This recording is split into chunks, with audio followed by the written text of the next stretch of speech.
yeah, earlier.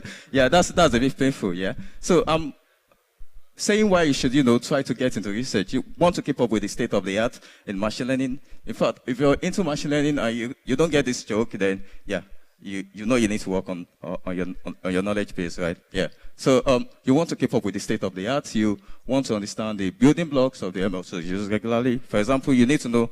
Let's say you have a data with a large variance. You need to know why linear regression, why decision tree might be better than linear regression for that sort of data, and yeah, lots more. Yeah, difference between attention and self-attention. Most people don't know that, except you understand the building blocks of the ML tools you use, and yeah, your interest in ML is extremely limited with exploring research. If I pick 2 or 3 random papers here, you talk about the interest, you probably say you are into what's the name, machine learning generally, or maybe computer vision, or any of people. Believe me, there are lots of fields out there that you're not very familiar with. I mean, there is ethical AI, trustworthy AI, and for data learning, I do for data learning a lot. Distributed learning, there are a lot of fields, and you don't really know this field without, going deep into research. So that way you sort of narrow your career path, right? Yeah. And reproducible science is also a big thing in ML research, right? Because these days, people want to be able to, replicate the same thing that you've done, right? So you don't have to worry about you being a very bad programmer, why into research, right?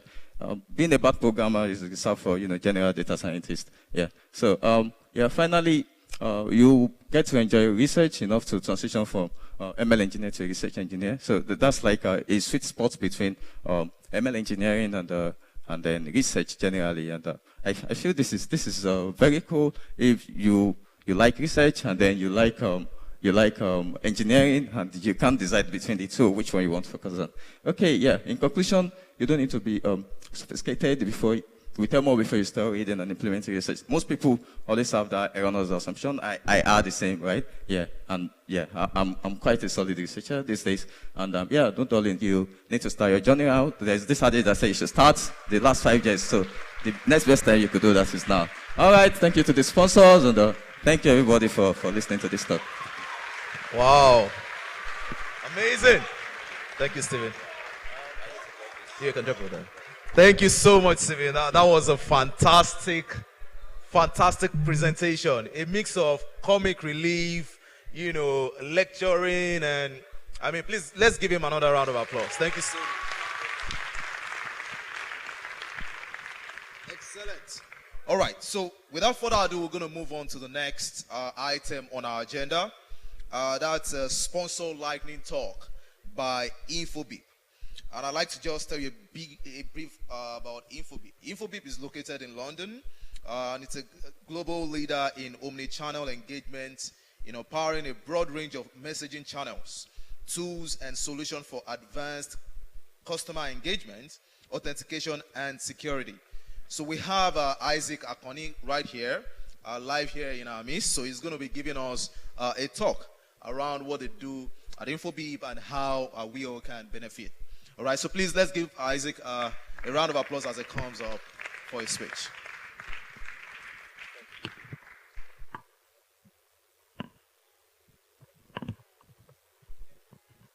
Okay, good morning, everyone. It's afternoon already. Good afternoon, DataFest. I'm probably the only person that is not data related here, so forgive me. But if it's any consolation, I actually started my career in data. I was doing SQL, select all from where, and I started doing some Power BI and Click, but it became too complex. So, I mean, you guys are the real MVPs. Give yourself a round of applause. But now what I'm doing is more interesting to me, at least. I'm on a new mission now. And anytime I get introduced Infobib, my first question is, what has it about Infobib before? Right, not so many. I saw someone wearing a t-shirt. Kudos to the guy. But if I ask again, who has received an SMS or seen a chat email, and we started introducing ourselves to developers around the world, and we started having dev events. We had one last week in July at Landmark. We had one yesterday. Our colleagues are supposed to be here. They are going to Ghana. We're having another one. And we're just traveling around the world, introducing ourselves to developers. If you want to go to Ghana with us next week, let me know. we may have a space for you. So what we do now, we're not coming empty-handed, right? You know, if you want to meet someone in Nigeria, you come with gifts. And the first thing we're introducing is the Infobib Startup Tribe. Our Startup Tribe is a tribe of startups that we would fund and we would sponsor to growth, right? And the first things we're coming with is $60,000 worth of Infobib credits. If you have your Google here, check what is that in Naira. Anyone? Oh, CBN rate, please don't kill us. CBN rate, 60,000 USD, that's what? Okay, you don't have internet here. I'll move on. So you get $60,000 worth of Infobib credits to fund your startup. Infobib credits, we're not giving you actual money. $60,000 worth of Infobib credits. You also get to partner with us on our global conferences that I'll speak of shortly. And also you get access to our partners and advisors. I was listening to the speeches yesterday and someone mentioned the importance of having advisors, people that have been there, done that, went back again, did it again, went back twice again and did it again. People that would tell you what it means to run a startup in Nigeria, which I know is very hard. To get part of Infobib Tribe, it's infobib.com/startups. Check it out, and I'm sure you would, benefit greatly from it. Infobib.com/startups. And now, secondly, the second thing we're bringing on is our Shift conference. Our Shift conference is the biggest developer. I know you've been attending conferences, ladies and gentlemen, but I tell you, you've never seen anything like Shift before. And we've been having this in our head office in Croatia. We had one just early this month. And we're bringing the next one to Nigeria. And of course, if you're coming to Nigeria, you start from Lagos, right? So January next year, we'll be having our Shift conference in Nigeria. I'll just show you what that looks like. There's a badass audio behind this thing. I don't know why it's not sounding. But imagine you're playing something really epic.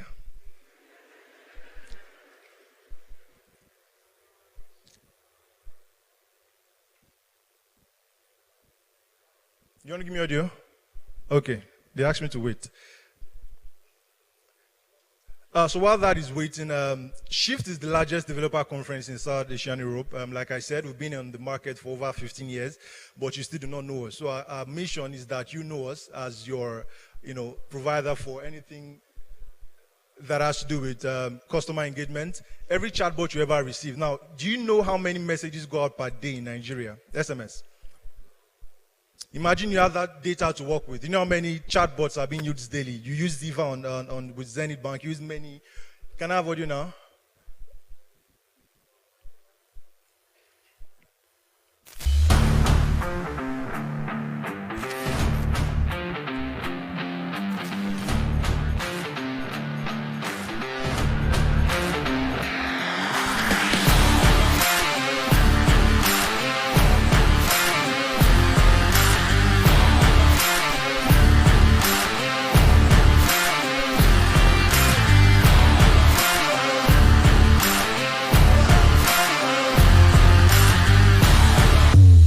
Okay, so that was Shift. Shift is coming to Lagos next year.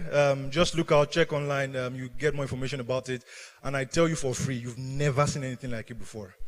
I've been attending conferences. I was in Abuja last week, I was in Ghana upper week, and you've never ever seen anything like Shift before. So when Shift comes, you would know. And we encourage you to check the website shift.infobib.com/Africa, shift.infobib.com/Africa. And as a roundup, we keep telling ourselves we're just starting. And that means even regardless of how far we grow, we always have this startup mentality. And that's what helps us to, innovate and become one of the best in the industry. You can check it out. I don't think anyone is even smelling our rear at all. Let me show off a bit. And as a roundup, please, that's my LinkedIn handle. Unfortunately, I don't have Twitter, but that's my LinkedIn. Someone mentioned yesterday that I should connect on LinkedIn, and I tell you guys, it works like magic. Get people to connect, reach out to them online. And, we'd love to hear from you. I would love to hear from you. If you want $60,000 worth of Infobib credits or access to sit on the Iron Throne in Croatia, please reach out and we'll be happy to hear from you. Thank you again and enjoy the rest of the conference.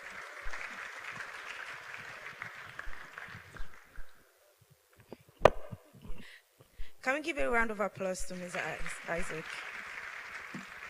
All right, so inviting Sarah Pinheiro from Acronis. She's the Acronis Regional Distributor Account Manager. Please let's clap for her while she comes up. Briefly about Acronis. So Acronis is located in Switzerland, and they deal with data protection and cybersecurity, delivering cyber protection that solves safety, accessibility, privacy, authenticity, and security challenges, and a lot more that I will help you can come here. You can come here. That I hope you will talk about. Hello, good afternoon. How far? Hi everyone, afternoon. Thank you so much. I would like to say that you are all here from me, but actually I am here for you. So thank you very much for welcoming me. Nigeria is one of the most welcoming countries that I ever visited across Africa. And I'm without my voice. Normally I don't talk like this. I spent the entire week in Dubai and JITEX looking for your country people to bring them to Acronis. And it was very easy to spot Nigerians. You always look for the loudest group in the room. All right, probably you noticed we have our booth outside. We are camping here for the past 2 days. We have fresh, so let's start. So what is Acronis? Acronis Cyber Protect Cloud exists to modernize your cybersecurity and backup with a whole integrated cyber protection platform. Who is changing the slides for me? You, me, this? Thank you. So, for your knowledge, Singapore and Switzerland are the only countries in the world who never went to war with anyone. So no one has an excuse to not do business with me. So Acronis is used by 100% of Fortune 1000 companies, and currently we stand with over 50,000 partners who resell our solution. These are not end customers. 1,000 businesses, 5,000 prosumers, sorry, my voice, over 150 plus countries. These over 1,500 employees, actually the exact number is 2,900, over 33 locations. Why is it not going? Okay, so we base our solution in 5 vectors that we called SAPAs. Safety, accessibility, privacy, authenticity, and security.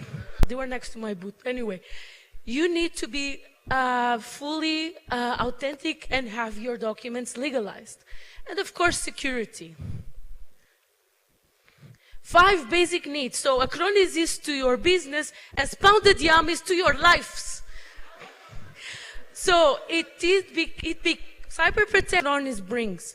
Acronis is a unified system that protects and enhances your ecosystem. It boosts your monthly recurring revenue. Why? It's easy to upsell. We bundle with basically every single vendors, including Microsoft, for example. In terms of retention of policies, Microsoft has a limitation on their emails, but with Acronis you can retrieve the data, you can have access to the data, data loss prevention, all of these. It brings return of investment, and also included on our platform we have, in order to enhance and make it easier for you to upsell across your existing database that might use already other brands. Cut cyber costs up to 50%. Why? Instead of using other brands, other vendors to consolidate what Acronis does, you will be only with one player in your ecosystem. So it cuts costs in the way of, instead of buying from 2, 3, 4, 5 vendors, to have what Acronis offers you, you can buy just Acronis and have all the features needed to protect what you have on your company. That way, doesn't matter if you have different branches, different time zones, different locations with Acronis. So this is how a solution looks like. It's like an igloo. Oh, how do I go back? Okay. So this is like an igloo. This is our core product, backup and security. And here is our advanced, your system, your workloads, your applications. To know more about the advanced packs and about the feature in depth, I would like to invite you to visit our booth outside. As I mentioned, we have muffins, and we are happy as well to talk with you, professionals, not professionals, looking for a bit about our Acronis Cyber Foundation. So with Acronis, we've been building schools across Africa and other regions as well. I'm also looking for partners in Nigeria to donate hardware and also to help us to create schools that target computers so we can bring them the same rights as other kids have to go to school every day. DataFest. Thank you, everyone.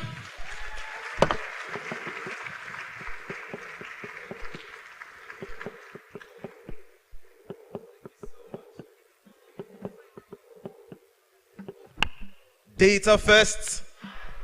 Amazing. Thank you so much for that wonderful session. All right, guys. So we're getting into more interesting stuff, right?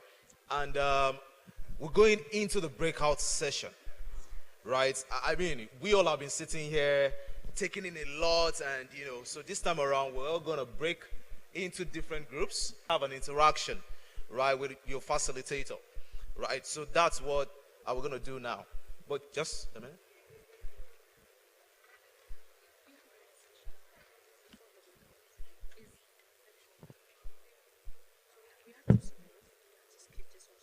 So we're taking him out. Okay. Oh, okay.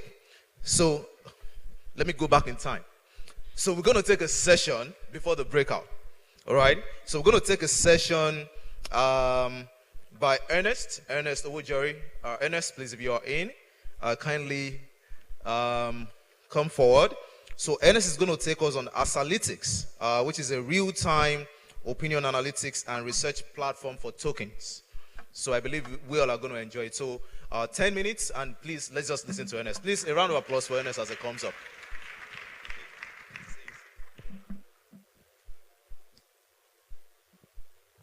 Yeah, good afternoon, Africa. I'm so glad to see everyone.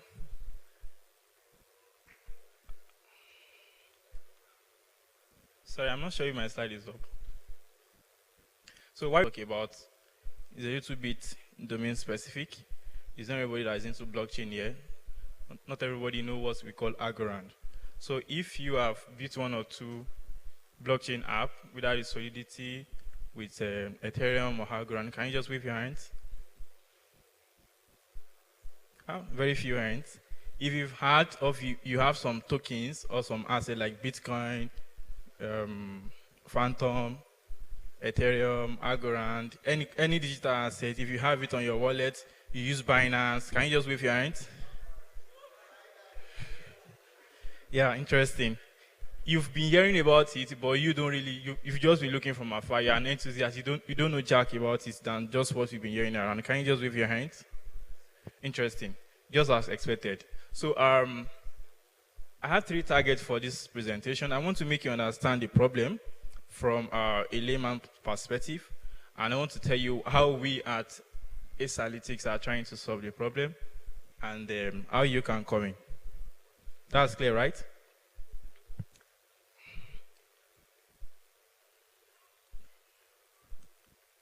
Okay. So a few things about me. I'm a statistics major. I eat, I drink, I sleep, and I dine with statistics. If you know University of Ibadan here, I pioneered this DSN community in UI, which emanated immediately after the 2019 bootcamp. And the community has really built that are here, that are not here, that have grown to the communities that God used me to build. Then I started my career with statistics, obviously, during my diploma days. And going forward, I ventured into data science. I followed the hype, and I'm still there, but it's a little bit of niche defined.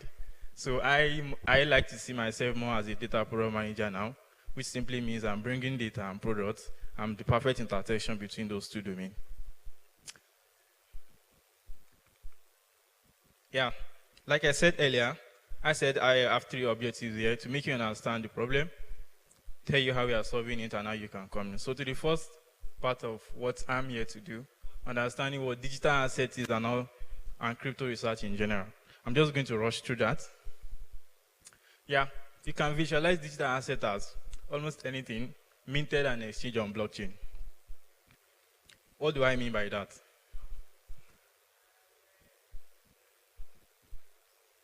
According to this journal, the link is there. Probably when you get the slide, you can go there to read in more detail.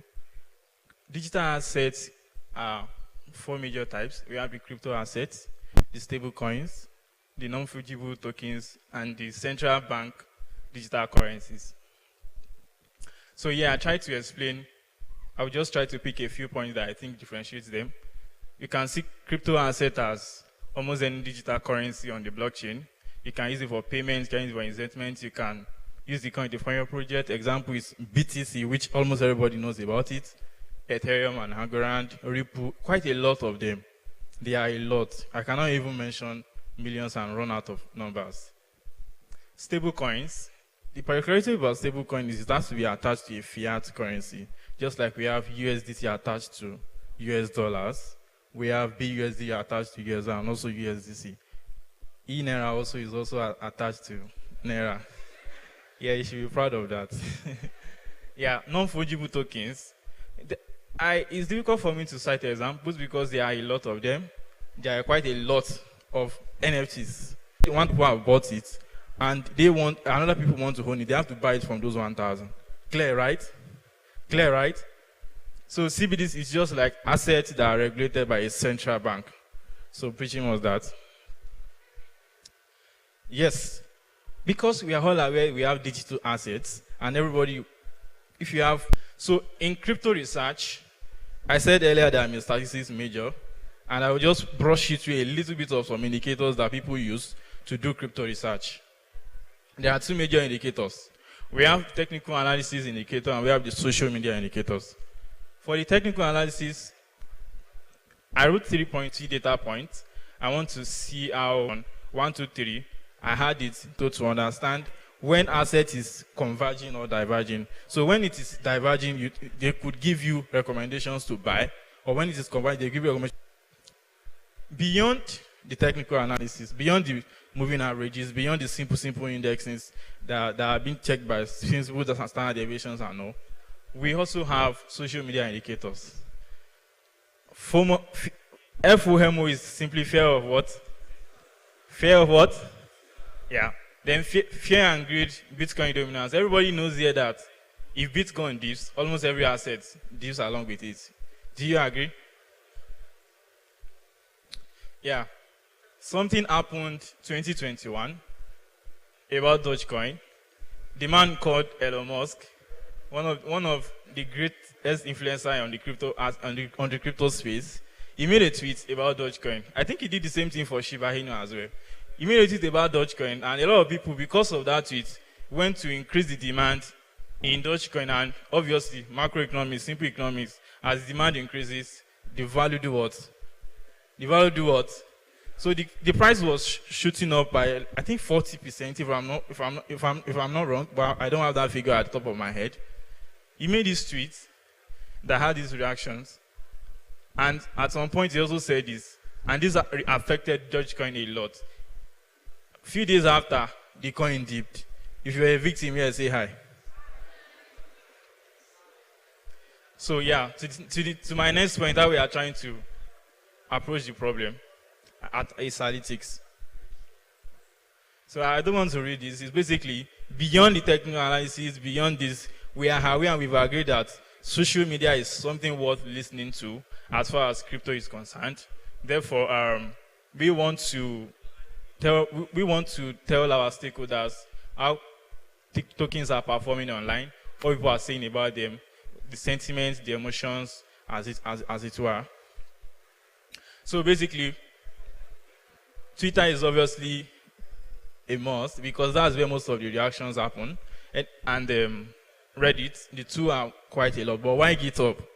We did our research, our user research, in which we asked some selected crypto personnel that we know, especially in the Algorand blockchain that we are working with.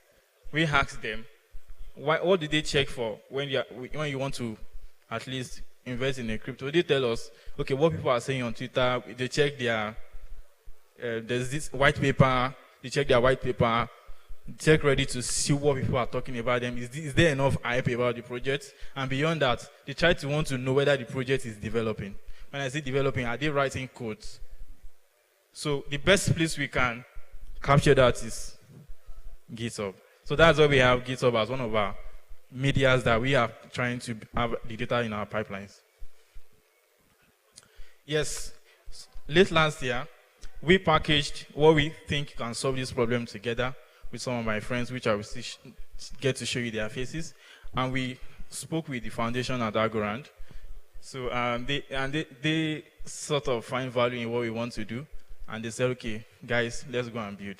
And they gave us some tangible amount of cash. So we got our announcement. But lo and behold, immediately after the announcement, there's a reason for us to rebrand. This is not out there yet. I guess you are seeing this first. So Ace Analytics is Ace Analytics, which is going to become Nazari with this logo. So how can you come in? I have been fortunate to attend Oscar Fest, the first one 2020 before COVID, and they just concluded one this year. And Steven, my friend, which is also part of this team, he has been fortunate to be part of GSOC and all this Google Summer of Codes and all, write a lot of applications. We know what it takes to have an open source project possibility. So we decided to say, okay, we want to go the open source route. We want people to join us in developing. We don't just want to do things ourselves. We believe there is a lot we can achieve together. So part of the things why we said we want to do that is the future is really, really open. Agorand itself is open. If Agorand is not open, their infrastructure that a lot of people are using is very, very fast. If they decide to sell it, people will buy it. But will the impact grow as high as what is going right now? No. Somebody to trust you. You need somebody to give you that code. You need somebody to give you that data that you've not seen in your life. You need somebody to give you that project that is very, very impact driven. And we believe with this platform that we've been able to put together shortly, that you could get that expression. And you could start, we have the ability to start now. There is a win-win for us, a win for you, a win for us. And we don't know everything. I know my stuff. I know things I know.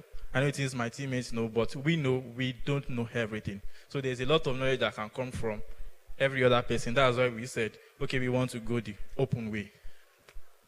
So yeah, lastly, I mentioned earlier that Agorand Foundation believed in the value that we want to add. So, and we signed a 6-month contract with them, which is ending this month. So currently in the stage of our development, we are currently doing what we call UAT. If you're a pro person here, UAT means user acceptance testing. We've done a little bit of our testing. We are trying to run at a larger scale.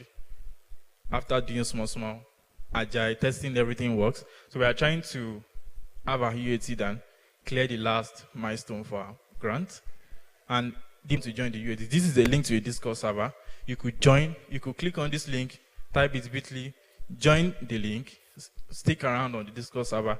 If you are up for the UAT, we could let you know when you want to start testing, and you could obviously follow the process and give us your feedbacks.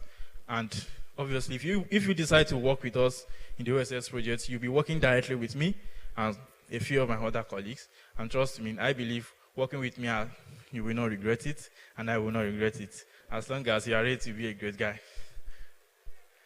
Yeah, shout out to my teammates.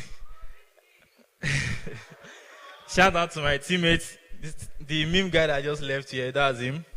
Steven Kolawole. That's Temi. Unfortunately, you might not be able to see Temi around.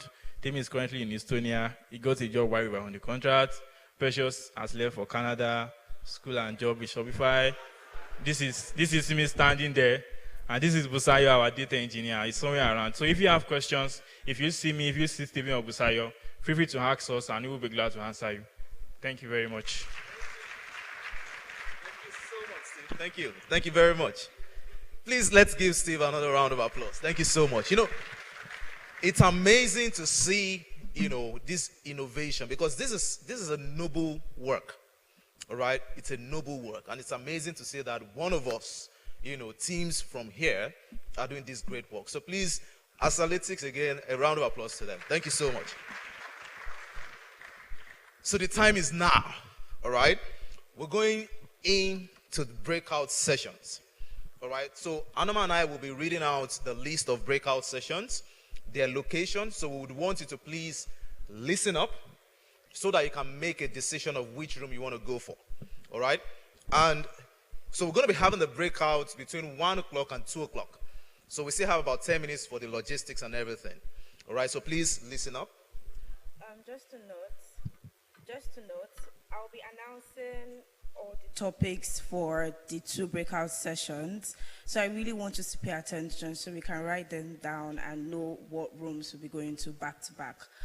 Alrighty, so for the first set of the breakout sessions, so the first all is Nairobi All, and we have Learning Hack for Data Professionals, Abidjan All, 5 W's and 1 H approach to data analytics hackathon, Cairo All, data strategy for startups, Windoc All, analytics engineering for everyone, last but not the least, Luanda All, business optimization. So for the second set of breakout sessions, it's going to... All right. We have for Nairobi Hall, we have Beyond the Tools, Understanding the Business of Data. That will be facilitated by Fatai Sonny. We have, for Cairo Hall, we have Addressing the Friction that exists within data teams and between engineering teams. All right?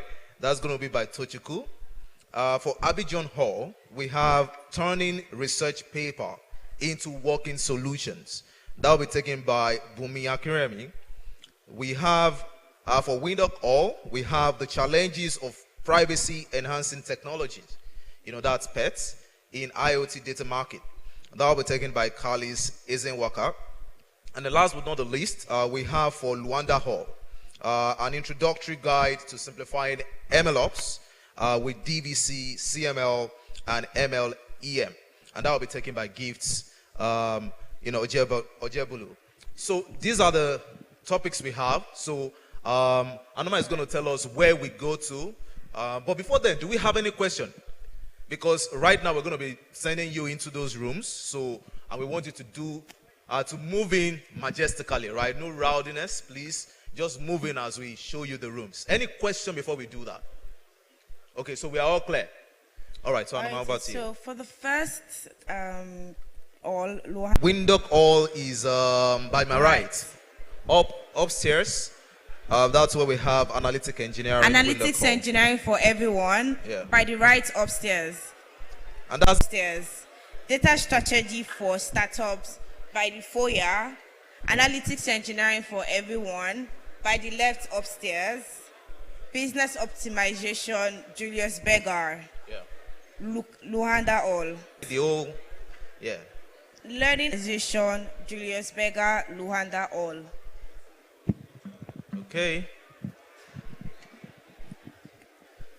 So we have about 6 minutes to the start of the breakouts. If you're meant to be in Nairobi, you are in the right place. If you're meant to be in Windhoek and Abidjan, if you're upstairs now, then you are right. If you're meant to be in Luanda, then you need to be outside to meet the boss. Let's not forget that lunch is for 2 p.m. Yeah. So everyone should be at the lunch place by 2 p.m. All right, so enjoy the breakouts. So much to learn within the hour. So enjoy and have fun. Thank you.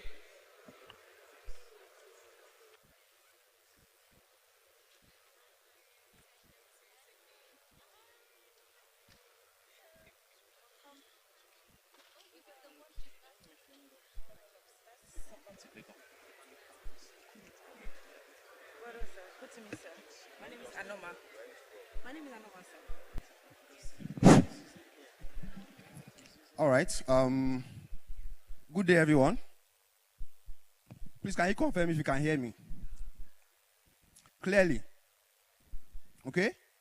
And also, can you also confirm that you are here for learning hack for data professionals? Okay.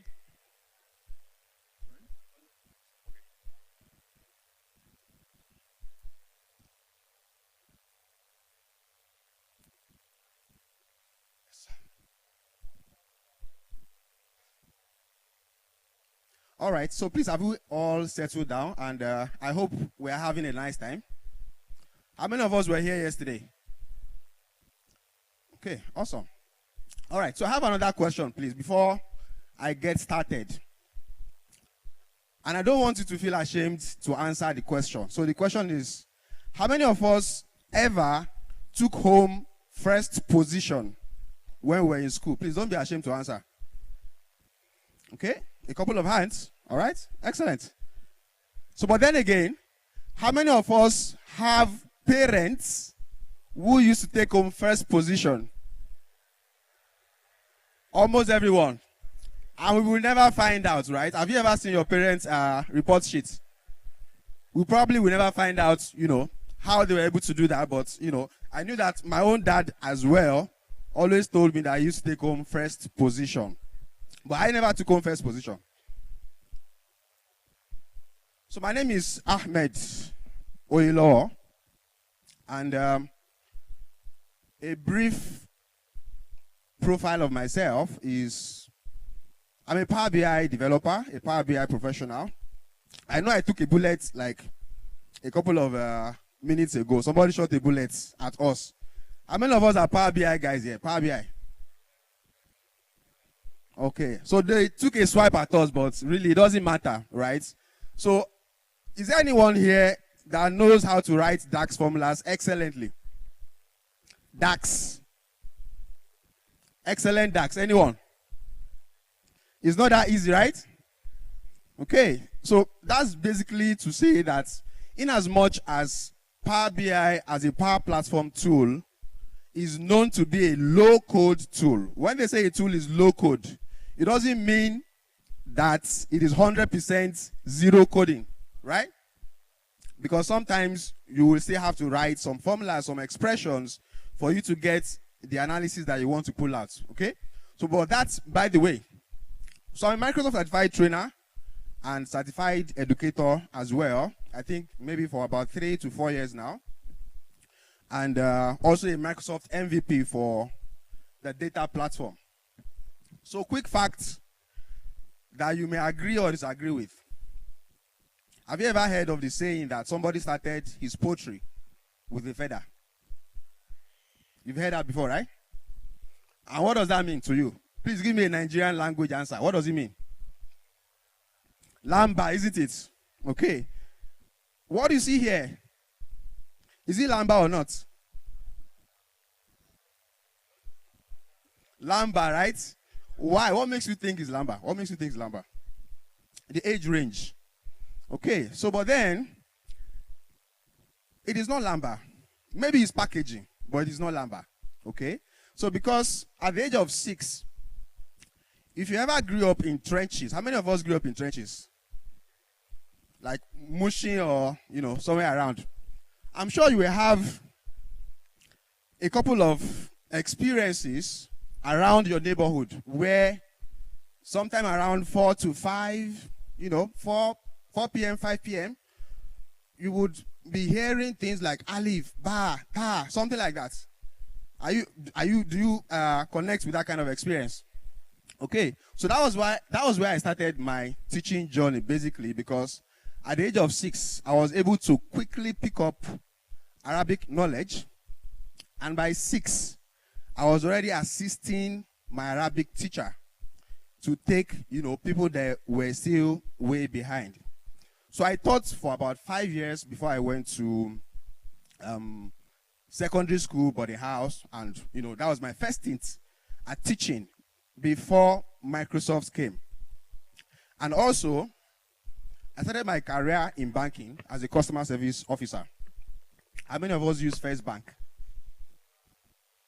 Okay, so we were the first set of young people to be customer service officers in First Bank. We're the one that started the transformation of First Bank.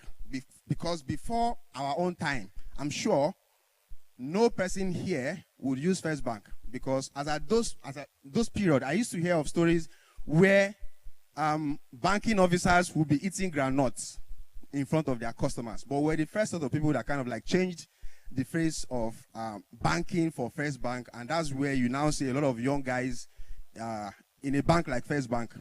now as well. So, but then, I used to be one of the gurus in customer services until, I was so much a guru that they refused to transfer me from the branch. And, banking had a rule, because if you have access to money, there is a very big tendency that you would want to steal money.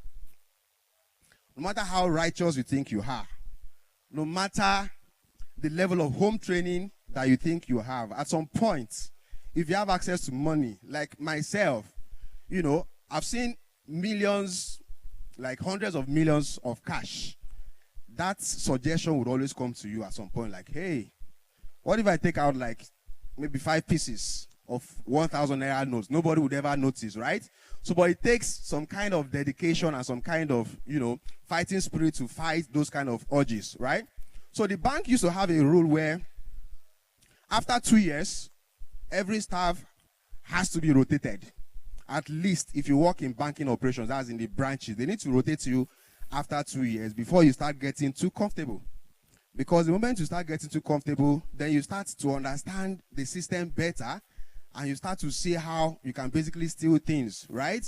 Now, despite that rule, I worked in my customer services for 4 good years because my manager would never agree to my transfer, right? Luckily, the area office that was in charge of doing the transfers basically was my own branch. So anytime my transfer letter comes, my manager would just go to the area manager's office to kind of like find a way around this, right? So until I left banking after 4 years into consulting, and that was basically what ushered me into tech, because we agree that data is also part of tech, isn't it? Okay. Now at this point, I realized that this tech business is not easy. I realized that being a guru in customer services does not mean that you can be a guru as a data analyst or as a data professional. And I struggled a lot. In fact, I used to be an ACCA student. Do we have accountants here? Accountants? Okay. So I used to be an ACCA student. ACCA is a professional certification for accountants. And I wrote my first 4 papers and I passed. But the moment I moved into consulting, where we were basically building data solutions for clients, then I failed my first papers in ACCA. And that's because it's not easy, right? In the bank, it was mostly mundane, right? Meaning that if you have anybody that can work in a supermarket, in a store, that person can also work in banking operations. If you walk into a store and you go to ShopRite, those people you see in ShopRite, scan your products, print your receipts, they are equally good enough to work in the banks. In fact, they are just the same kind of people. But when it comes to data and tech, you have to start learning things afresh. And that's basically where I struggled a lot, because I had to think about what to say first. If it were to be you, would you focus on your certification to make sure you pass, or would you put your job at risk? Which one would you focus on? So if you have like 8 hours in a day to study, and you are to write a certification exam, but your job requires you to know something to deal with issues, which one would you go with? Which one? New technologies keep on coming every now and then. In fact, new issues keep on coming every now and then, and the solutions you built yesterday might not solve the problems of today. So we'll always have to be armed as tech professionals, to make sure that we are able to meet up with what we are required to provide. And that's why I want to take you guys through what have benefited me, within my, how many years of teaching experience do I have now? From 6 to 11, and then maybe from 2015 or thereabouts up to you now. So I've been able to learn a couple of things, and majority of them have come as a result of my struggles when I moved into tech the first time. Because trust me, did you guys see David yesterday? Yellow man, David Brown.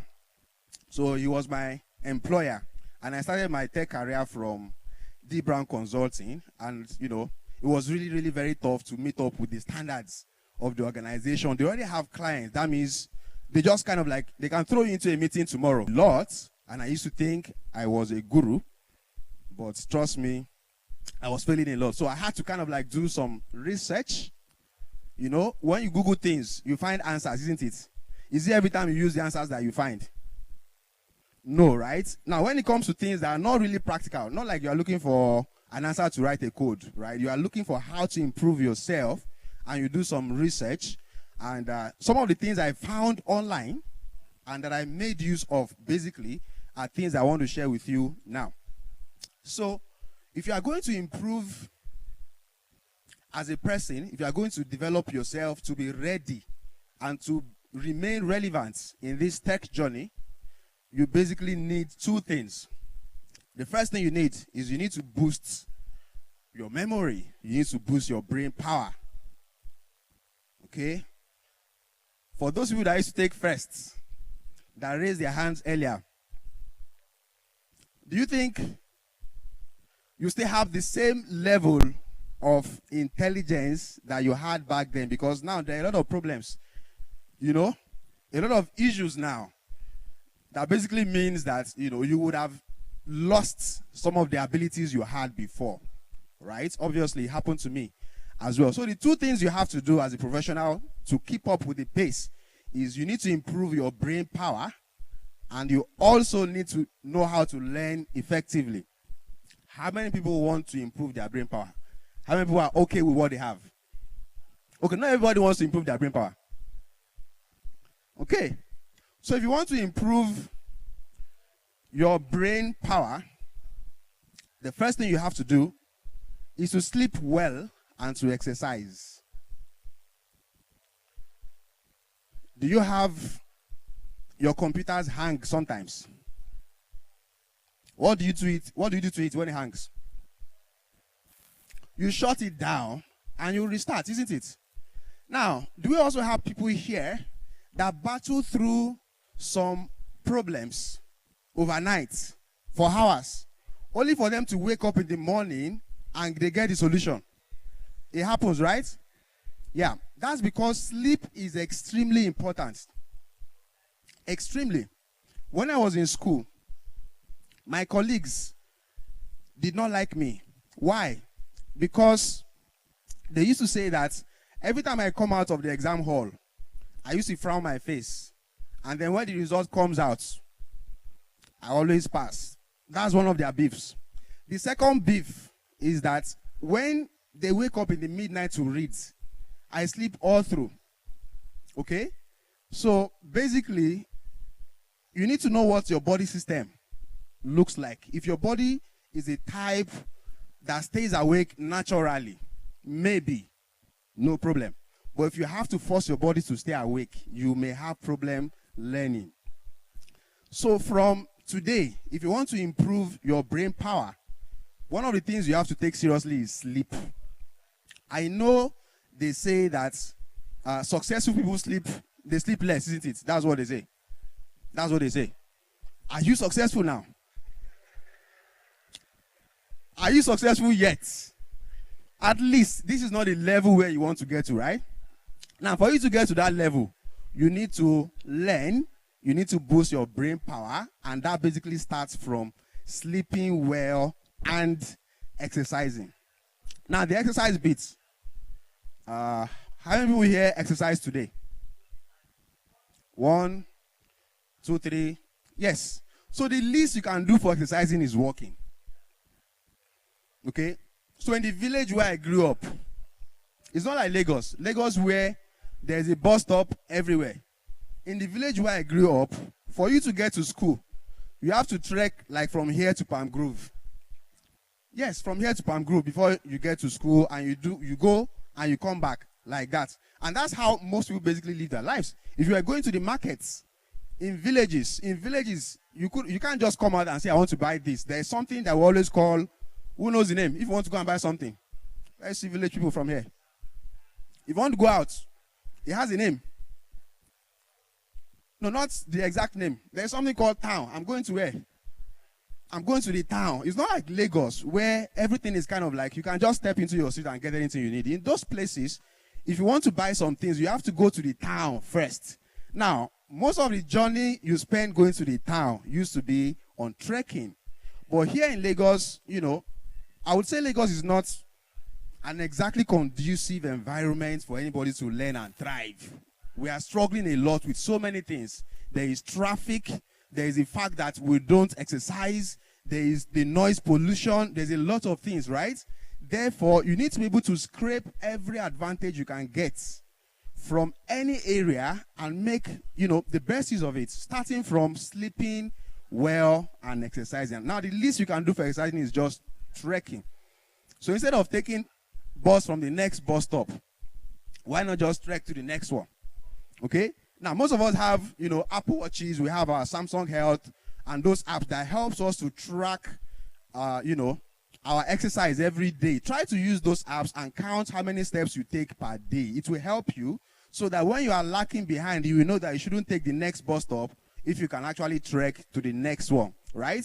And it will also help you to know sometimes that maybe you have to drop your car at home and just try to maybe join a bus. I'm sure that's not really very comfortable, right? So, but you need to do what you have to do to make sure you get enough exercise and enough rest if you are going to boost your brain power. Now, if you remember, I said I've used all of these things and they worked for me. And I believe who has taken breakfast this morning? Breakfast this morning? Anybody? A few people. Now, if you are going to boost your brain power, you are going to improve your memory, the second thing that you have to do is to make sure you eat early breakfast. Before 8, ideally. A story for this one. So there was a time I used to work with the accounting department as well. With D Brown Consulting, that's David Brown from yesterday. And I used to make a lot of mistakes. Writing checks, just to write checks. Amount in words, I struggle with it as an adult. Amount in words, I struggled a lot with it. There was a time I was going to pay out checks into 4 different banks. If you are from, if you've ever, do you have RSA accounts? Like pension accounts. Okay, so you know that those pension companies, they are partnered with different banks. And the way it works is, maybe if you are using maybe ARM, for example, if you want to make ARM payments at the end of the month, for example, maybe you have to use UBA or something like that. I took 4 different checks to 4 different banks, and they returned all of them. That's the gravity of the mistakes I was making, writing checks. So it started to become very embarrassing because one day we were going to dispatch a document to Kano. And when the dispatch guy came around to pick the documents, David asked me a question. Because every time you make a mistake on a check, what do? You have to sign the alteration, isn't it? So David asked me a question. He said, are you sure you put the documents inside the envelope before you seal the envelope? Because, I made silly mistakes. So while researching, I realized that things that can make you forget silly things, like you get up from the sitting room, you go to the bedroom, and then you are wondering, what am I doing here? What did I come here to do? Then you want to go back to go and remember, right? Majority of those cases are because you are skipping breakfast entirely, or you don't take it early enough. Now, the moment I took this very serious, everything changed. I stopped making mistakes. In fact, everything went up from there. Okay? So please, don't forget that point. Number 3, you have to start memorizing something. If you want to improve your brain power, if you want to build muscles, what do? You exercise, you go to the gym, you carry iron like somebody is punishing you, isn't it? So if you want to improve your brain power, you have to find something to memorize. Popular examples. Bible chapters and verses. How many do you know in memory? How many? Not a lot, right? You can start with that. Quran verses. You can start with that. Okay? Now, if you're not interested in any of those ones, you can start looking for poems. For example, just make sure that you find something that you will always memorize. You have like maybe every day, I'm going to memorize like 5 verses every day, or maybe I'm going to memorize like 10 verses every day, depending on your level, right? So, because at the start, trust me, when you start at first, you are going to find it very, very difficult and challenging. But the moment you keep doing the same thing, you will see a lot of improvements. Every time you start to memorize something, you are basically training your brain to remember. Now, in this age, information is basically everywhere.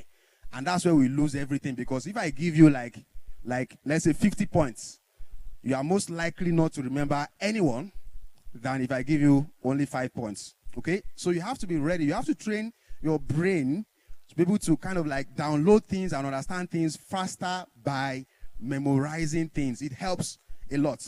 Okay?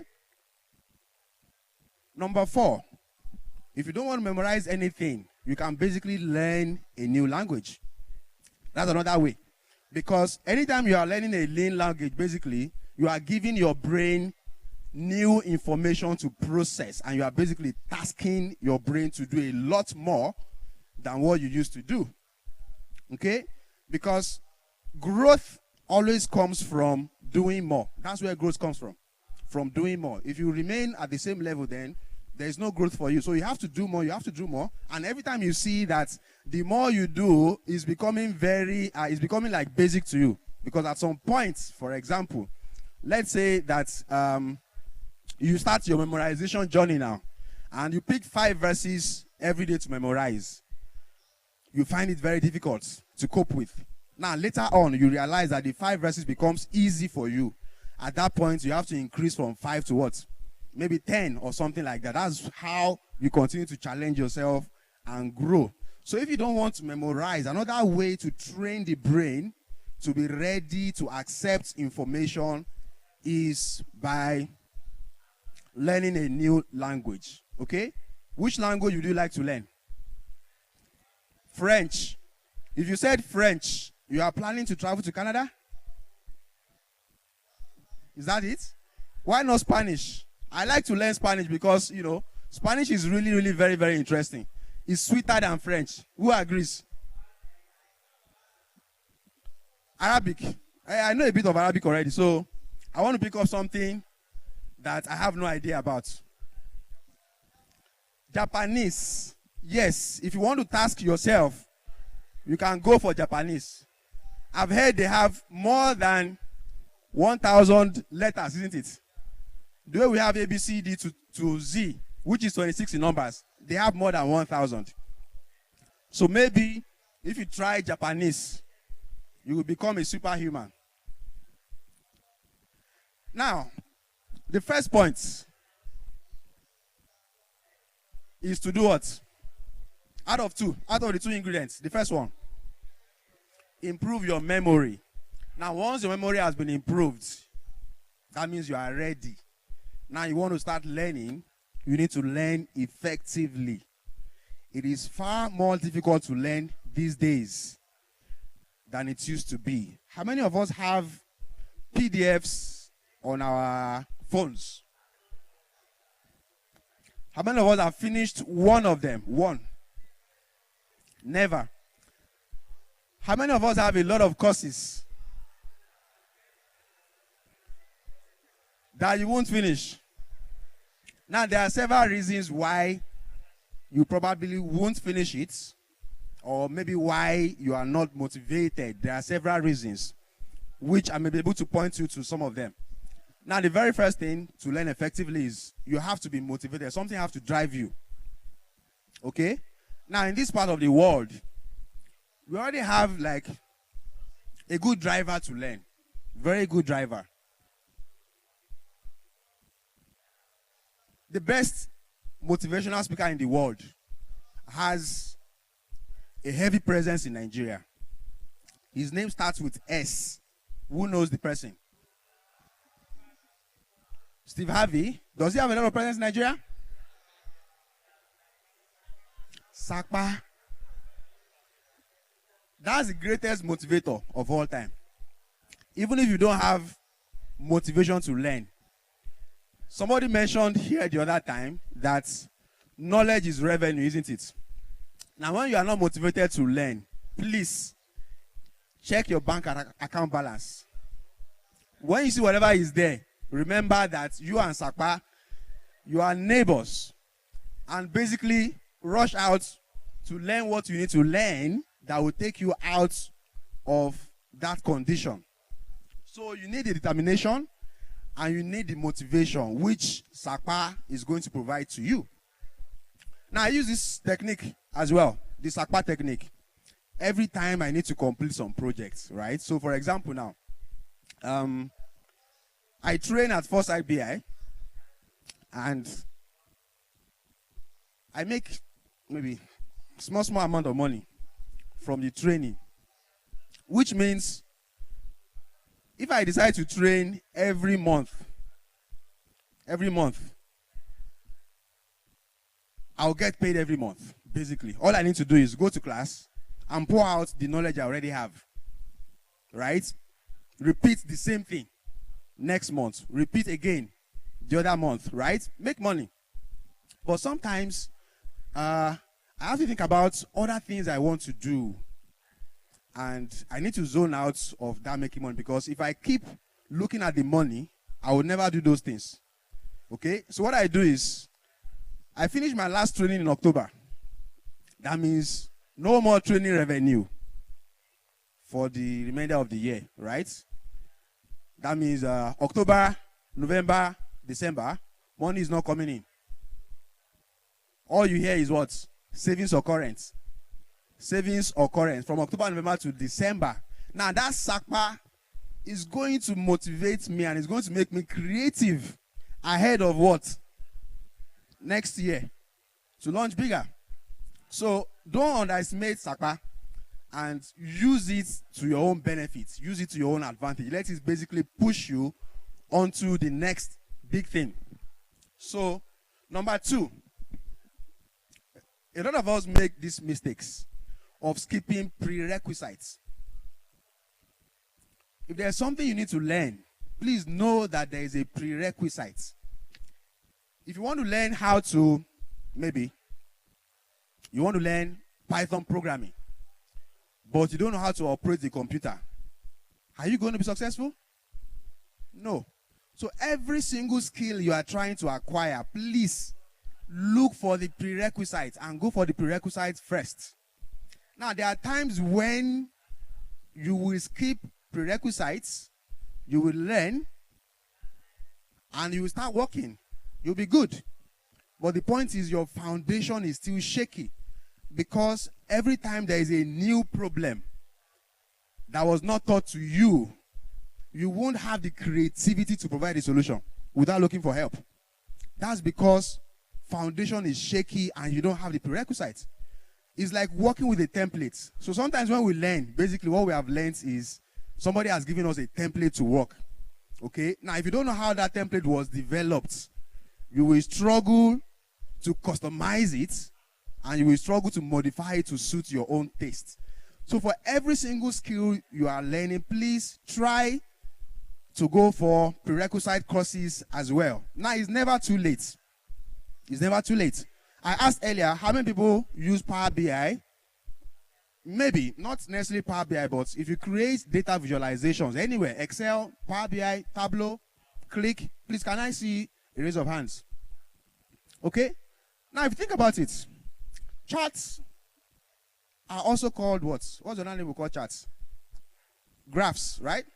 Because you are creating visuals, you are creating photographs, but not photographs now, but they are charts. Okay? It is graphical. Do you know of any profession that deals with graphics?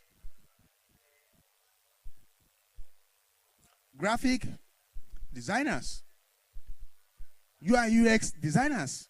If you want to be better at your data visualization, for example, you can simply step back and go to learn some things about graphic designs. You'll be surprised at how much more you are going to gain. How many people struggle with colors, choosing the right colors? Many people. Now, if you take a graphic design course, they probably treat that subject within the first 2 chapters or the first 3 chapters. And you'll be good. You always wonder, some people have natural eyes for colors. Why some people don't have it? Like me, for example, I don't have eyes for colors. Okay? But some people, like Paul, for example, you know, these are people that are gifted. Now, he might not have taken a graphic design course, but because he has that naturally. Now, you that don't have it naturally, you know you have to take a course in graphic designs, for example. So for every skill you are learning, there's always a prerequisite, even though you might get away with it, right? But make sure that you always go back to all those things and catch up where you have lost some time. That's how you continue to improve, and that's how you become better, okay? Number 3, read books. Very unpopular. We have advocates of you can learn everything on YouTube, correct? Am I correct? We have people that say, I learn better by watching videos, isn't it? Now, I'm sorry to say, videos, YouTube, will never give you the depth that you need. You get all those things by reading books. Books have more information than videos. They explain better. And even the whole process of learning by reading makes you learn actively. Okay? You'll be learning actively. Your mind is there. You know what you are reading. I think there is a Bible verse that says, in the beginning was what? There was what? Word, right? Not video. Now, for the Muslims in the house, the first verse that was revealed in the Quran says what? Ikra, which in Arabic simply means read. There is no way, if you see any top guy on any field that doesn't read, maybe the person is not top. Either the person is not top, or you won't just find one. So if you want to kind of like get to that next level, there is no way to get to that next level without reading. And also, you need to go offline as well. Because I asked you earlier, if you have a PDF on your phone that you've never completed, it's most likely because as you are trying to read the PDF, what do you see? WhatsApp notification. Now, even if you don't have a notification, you by yourself, you will notify yourself. Let me go and check what's happening on Twitter. Let me check here. So you are mostly distracted. So the best way for you to read actually is to go offline. I can bet you that if you want to count how many people have spent 1 straight hour reading in this room, 1 straight hour of reading in the last 1 year, we might never find any. I'm serious. 1 straight hour of reading, no interruption, just reading. You just carry the book and you read. You'll be surprised. Okay. So in an hour, if you have a book of 400 pages, for example, 400 pages, if you spend 1 hour every day, how many pages do you think you can read in a day? For an hour, straight 1 hour. How many pages can you read in a day for just 1 hour? It depends on the book, right? On the technicality of the book and your person as well, right? But you basically go further if you pick 1 hour every day to read that PDF that you have not completed. Pick 1 hour, go offline, read, and complete. Okay?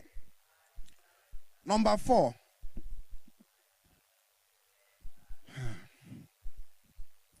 Do you go to exam halls and forget what you read? Does it happen to you?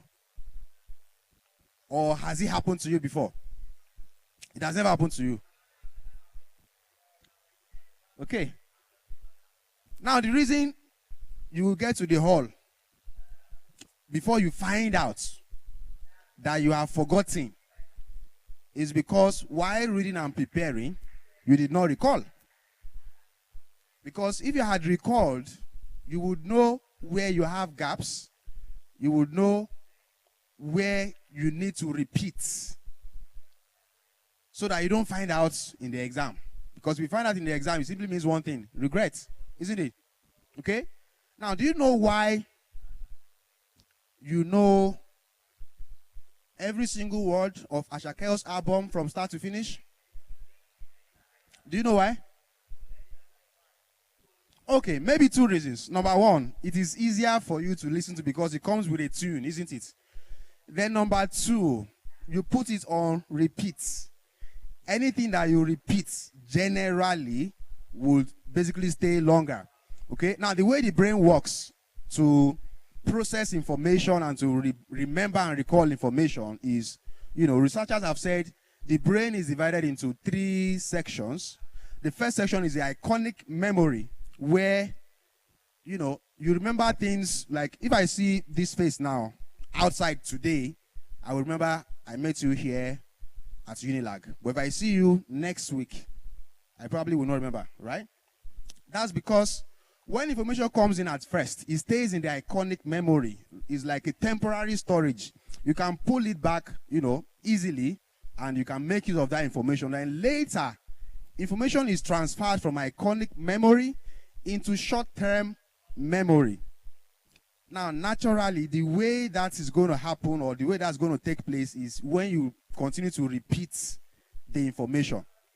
Now, the more you repeat the information, the more it travels all the way to permanent memory, where it stays almost forever.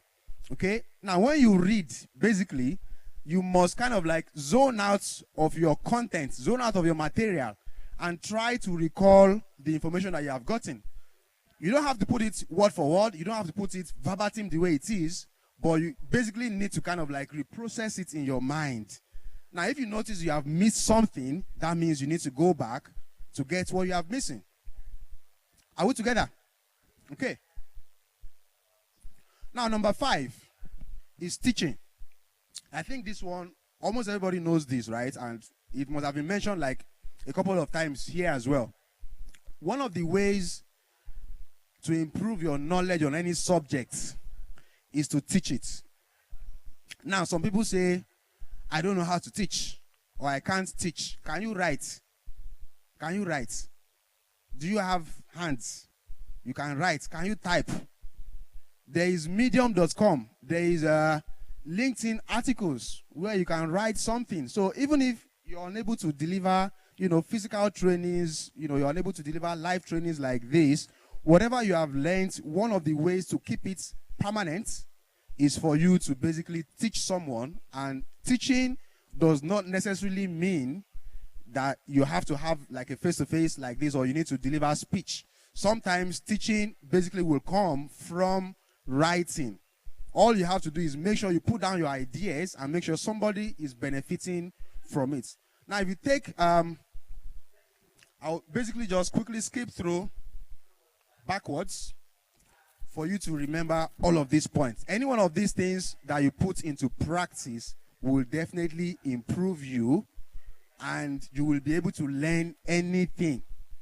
Do you believe there is something that you cannot learn? Do you think there is something you can't learn? Have you started learning something and dropped it because it's too difficult? Yes, right? Come back to these points and go for it again, because there is absolutely nothing that anybody cannot learn. Now, we have different time intervals. We have different time frames. For some people, once they pick up something and learn it, it sticks with them, right? You need to understand your own time frame, and you need to give these things time. But most importantly, you want to make sure you are able to boost your brain and your memory, and also you learn effectively. All right? Thank you. Do you have any questions?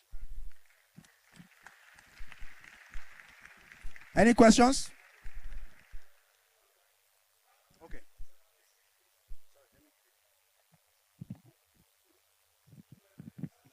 Good afternoon, everybody. My name is Ebenezer Atomoye. One of the ways you said we can learn effectively is by reading books and going offline. So this is not really a question. So I wanted to know of the book recommendations in the field of data analytics that probably you've read before, that you can recommend for data analysis guys to understand? Yeah, that's just the question. All right. Thank you very much. So his question is if I have any book that I can recommend for data analysis or data analytics. And I want to say first that for everything, there's always two. Two. If you think about it, Manan, Europe and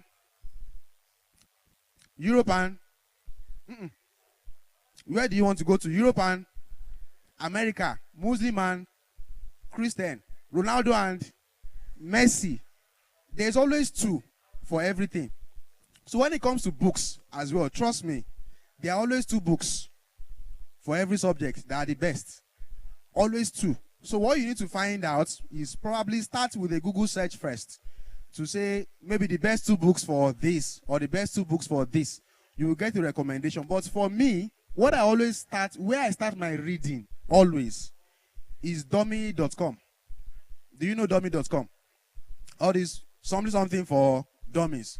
Something for dummies. Because those books are always very, very simple to understand and they give you the right foundation for everything. So I always start any reading with dummy. Before I even use Google to look for the best two books, I will start to search for the subject dummy.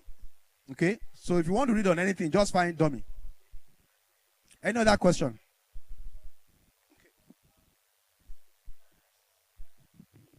Yeah, thank you. Good afternoon, everyone. My question is, actually having come in contact with data analysis, I noticed that mostly the first encounter anyone has is either tutorial, self-paced learning. Now, do you suggest someone who is learning through those platforms comes across anything during the process of learning and go back to the drawing board, like probably a concept that was introduced by the tutor, and have to go back to it? Now, considering the fact that he said going back to the basics, prerequisites, do you think how do you think someone who is learning in the process also complements learning outside the process, like going through books? How do you think one can manage that? And also, I want to ask you, or anyone who tutors also says we get our hands dirty, so that by doing that we also recall. And so how can you just help us using the concept you've just told us today? Thank you.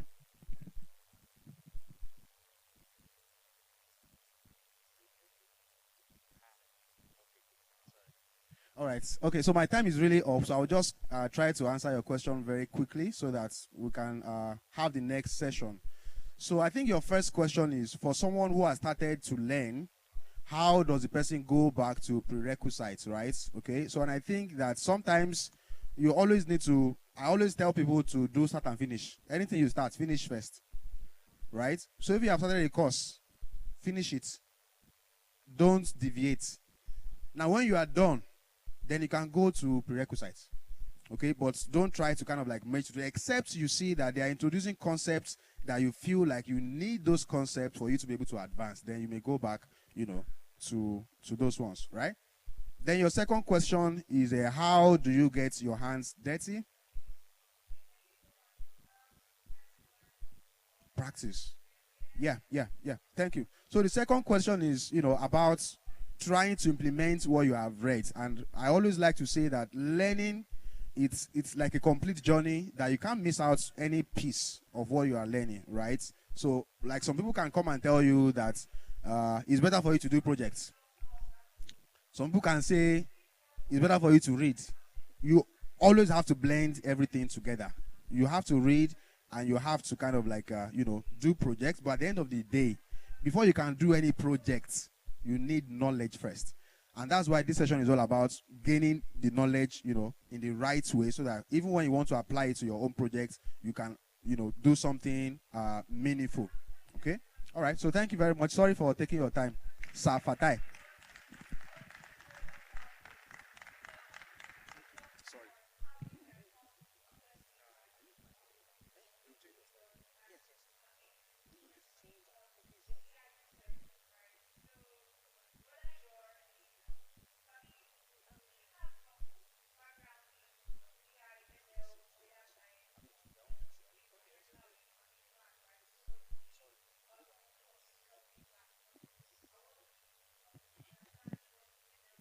All right. Good afternoon, everyone. Thank you very much. I know that it's about time for lunch, so I'll try to be as fast as possible, and then we can really move really quickly. Okay. The slide is not moving. Okay. Okay, so the topic I'll be speaking on is called Beyond the Tools, Understanding the Business of Data. We've really had a lot from all the amazing speakers about what are some of the best tools, the best technologies in this data profession, right? But now I want us to take like another step to really just try to really understand, right? Why exactly do we do what we do, okay? And to start with, I'll just introduce myself. Okay, thank you. My name is Fatah Isani. I'm a Microsoft certified trainer. Also, I'm a certified data analyst as well. And I have a lot of experience working in data strategy for an ICT firm where we just sort of help organizations carve a roadmap, right, from through their entire data journey, right? So from modernizing their data estates to helping them extract value from data. All right. So my topic again is Beyond the Tools, Understanding the Business of Data. And I'm going to ask us a question, right? What do you think is the ultimate goal of any analytics project, right? Just random answer. What exactly do you think businesses are looking for when they invest in data teams and data tools? Anybody? Sorry? Cut losses and increase profit. Very good. Any other one? Okay. Sorry? Inside. Yeah, but what exactly? The insights to do what?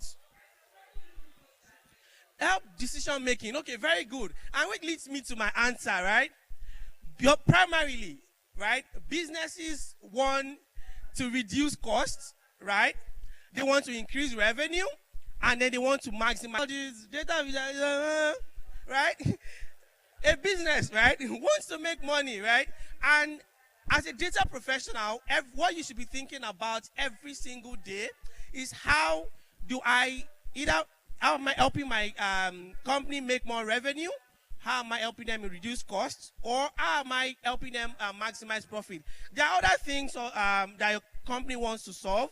It might be to optimize some processes, maybe to prevent churn, to gain competitive edge, and so on and so forth. But ultimately, everything leads to we either want to make money, we want to reduce costs, or maybe we want to maximize our profit. So as data professionals, right, what we should be asking ourselves is, how am I helping my organization meet this bottom line, right? How am I helping them meet this bottom line? And this is going to be the focus of my conversation today.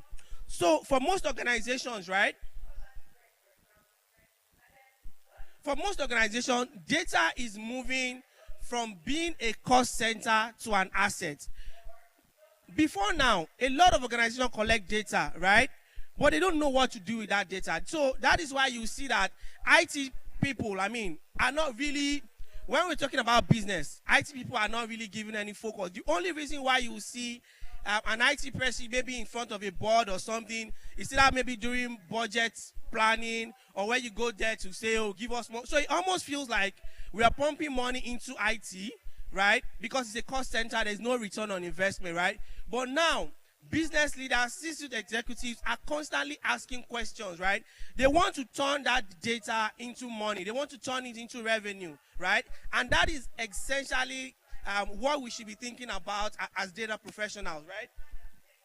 So the data professionals that are going to succeed are going to be the ones that speak the language of the business, right? So how am I algorithm, how are they helping this business either make money, reduce cost, or maybe optimize one process, right? The pipelines I'm building, the dashboards, and so on. right? So that is essentially how we should shift our mindset to solving real business problems, okay? Now, I'm going to ask us another question again. How many people here feel like they are constantly solving or they are currently solving really important problems for their business? I don't know, show of hands. Okay, very good. Yeah, how many people feel like their data or their data projects are making an impact in their organization? Show of hands again. Okay, very good, right? We are data people, so let's put that data to test, okay? So, according to Gartner, right, 85% of big data projects fail, right? I'll check that again. 85% of big data projects fail, which means that we are paying data analysts, data engineers, data scientists, paying them a whole year's salary only to maybe achieve just 15% value, right? Another one, 87% of data science projects never make it to production, right? So which means that only about 13% of data science projects make it to actual production and is actually being used in an organization. The third one, only 20% of analytics insight will deliver business outcome. These are very daring statistics, right? What this simply tells us is that why, as data professionals, we feel we are solving problems, right? But is the business actually getting value from this business that we claim that we are solving? And this data is actually according from Gartner. Of course, we are data people, so we can always verify. Now, it brings us to the next question. Why exactly do analytics projects fail, right? Why do analytics projects or data projects, why do they fail in an organization? Again, the first thing is you're solving the wrong problem, right? You're solving the wrong, you can be solving problems, right? But you're solving the wrong problem that your organization, that is not making, that your business or the organization is not really inclined to solving.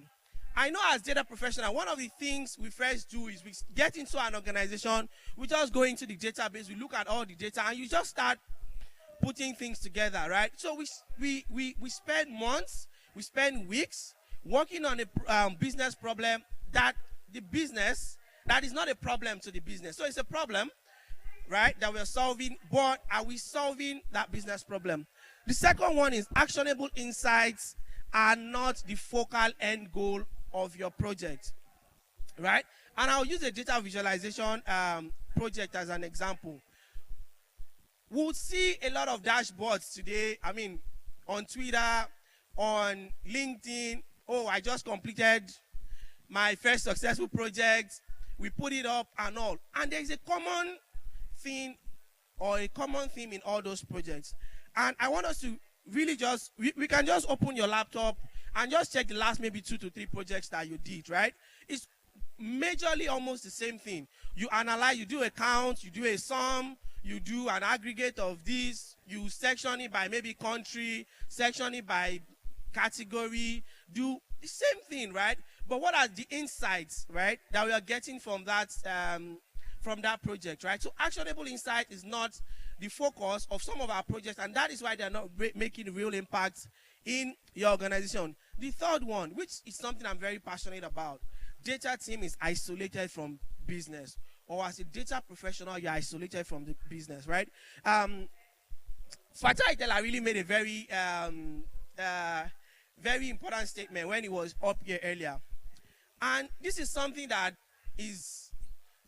really resonates with me. So you are employed into a logistics company, right? And you go sit in one very fancy office that has AC and all that, right? And you're working on this beautiful data project, right? You're not in the field. You've not spoken to anybody on the field. You don't know what they do. You don't know what they go through, right? Oh, you come up and say, oh, our turnaround time is blah, blah, blah, blah, blah. They are not delivering. Maybe it's a courier service. They're not delivering. They're slow, behind schedule. And the next thing, sanction the team lead, sanction the this, sanction. right? And that is what we see, right? And so you're not connected to the business. And I'm always an advocate of data professionals or data teams should actually sit in business meeting, should sit with the production unit that they're working with. If you're an HR data analyst, there is no reason why you're sitting in the IT department. Sit with the HR people, understand the pain points, and that is the only way you're going to solve your problem. If you're working as a maybe fraud analyst or maybe customer support analyst or whatever in the bank, don't go sit in the IT department.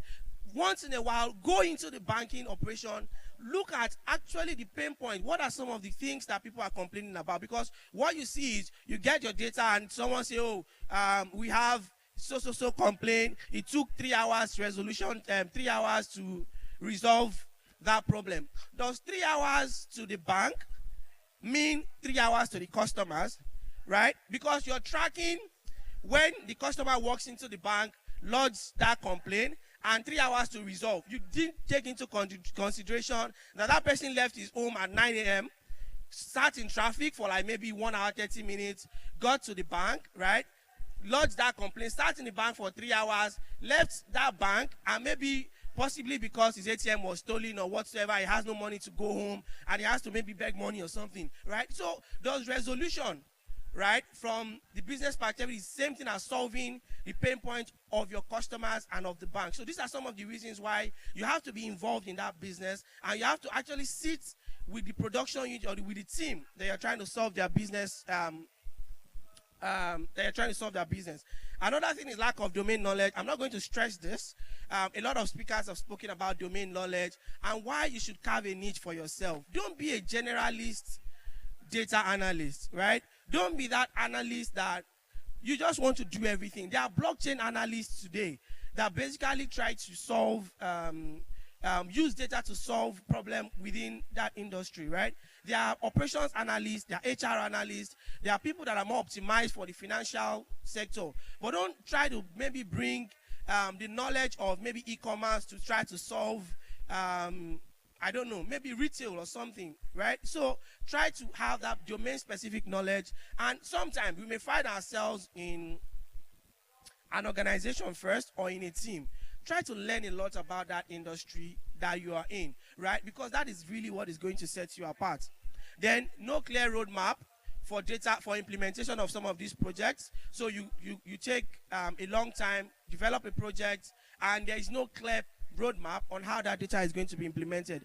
And finally, I'm going to give you this insight, right? Because it's something that I've seen over the course of my career, is that if you're trying to initiate any data project in your organization, try and get a project sponsor or a project lead, or you want to call them data champion, whatever, right?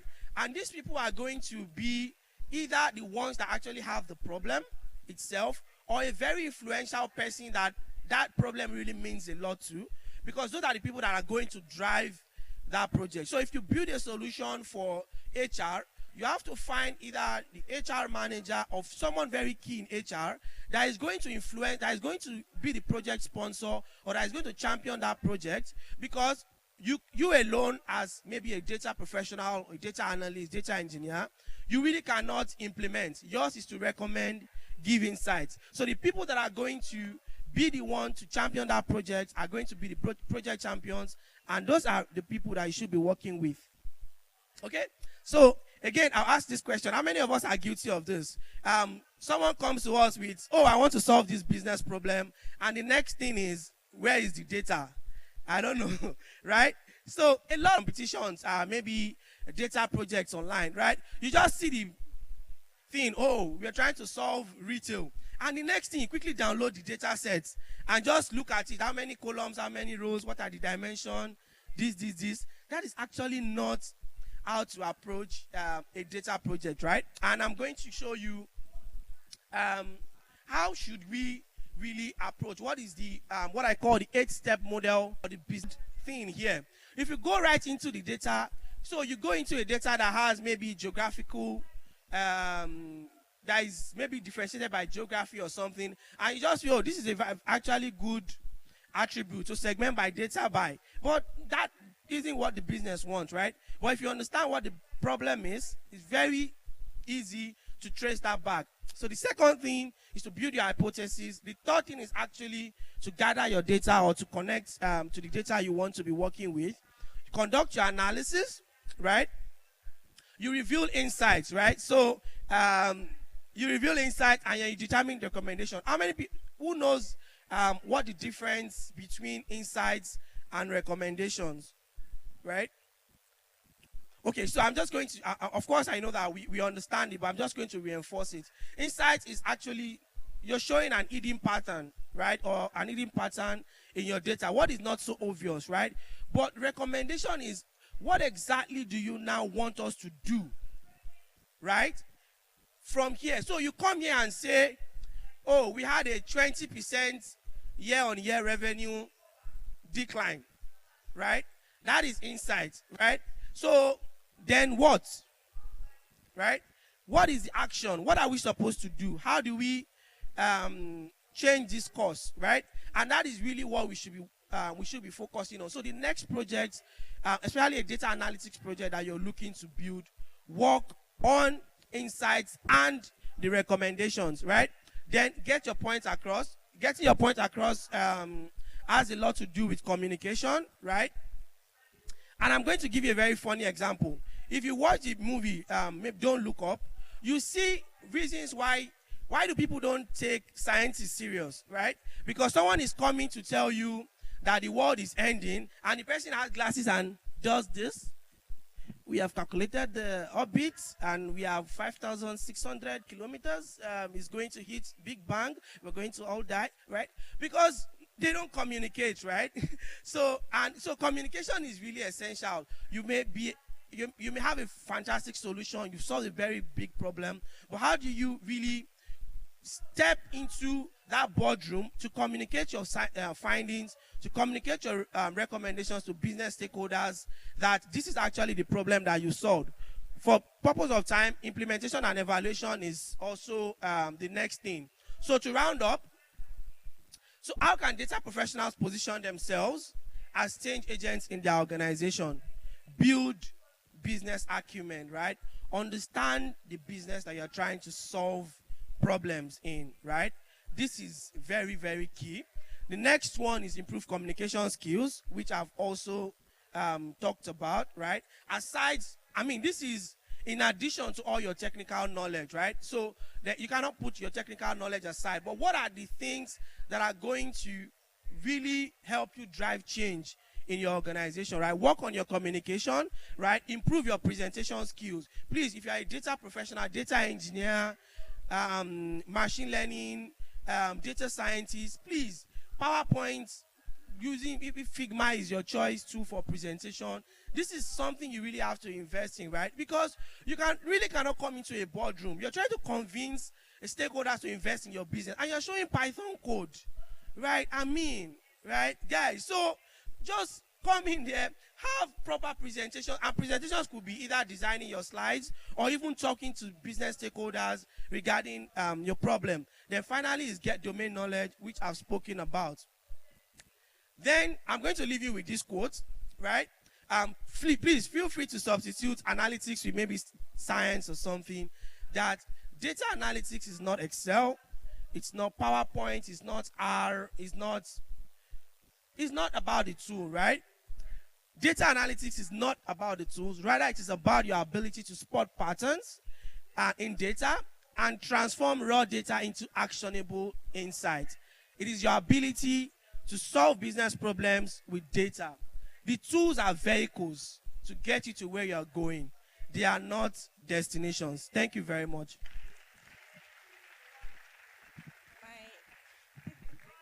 Thank you so much. Please, let's give him a round of applause again.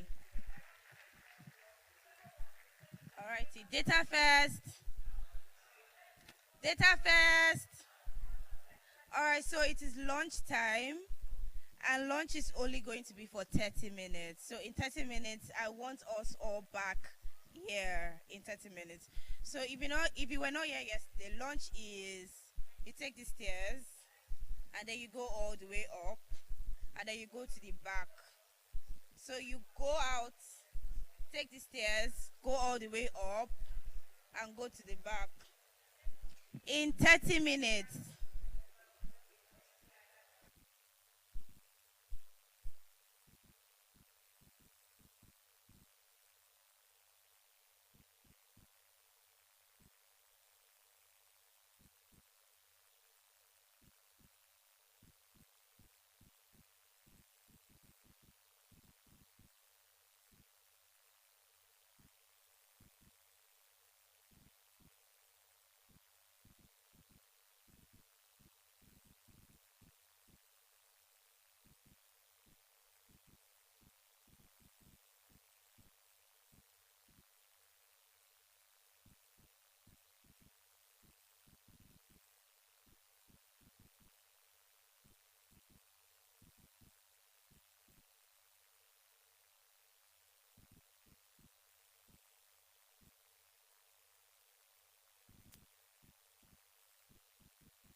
right about the superstar Jeffeezy's and views of steel. Please make your way back into the main hall so that we can continue.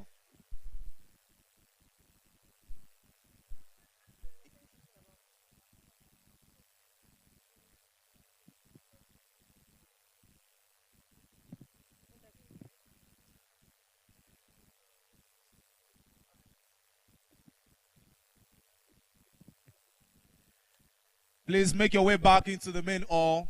We'll start in 2 minutes, please. We know there's a lot of speed dating, networking going on outside, but please, you need to wrap up and continue your speed dating in here. If you have any friend that is outside, please, you can just ping them. Tell them to come in.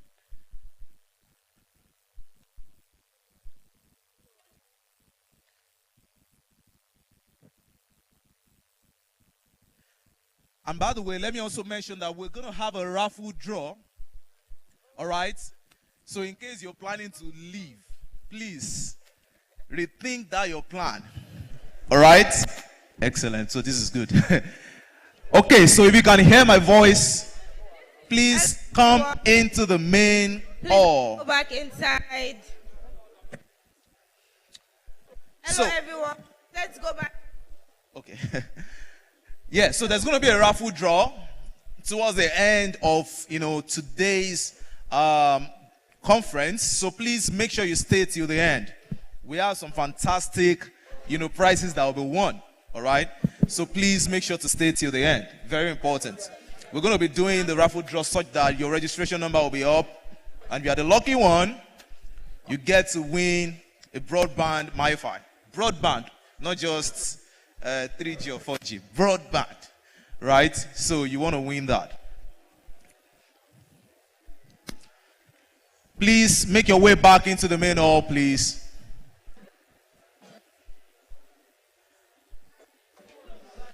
Okay, so we're starting now.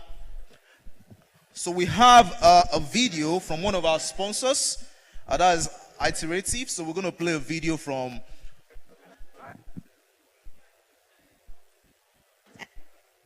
Let's go.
DataFest. DataFest. DataFest. I can't hear you guys. Is it the jollof rice?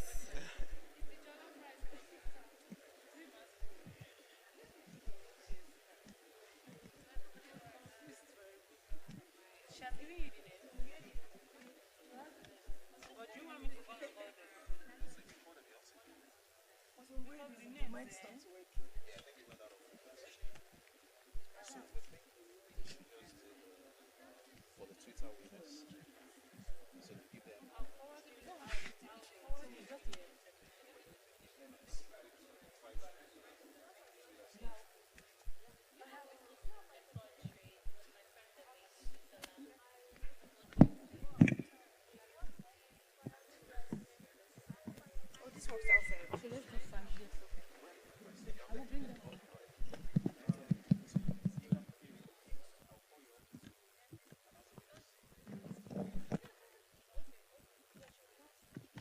Good afternoon, everyone. How was the jollof rice? How was the jollof rice? All right. So let's remember that anytime I say data first, you say, when I say data first, you say, so I think we have so many empty spaces in front. If you know you're at the back, please do well to fill the spaces in front of you so that we have more people in the hall. Hello.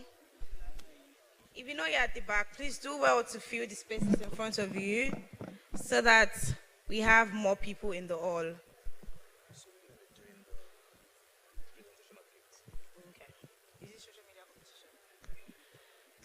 Alrighty, data first.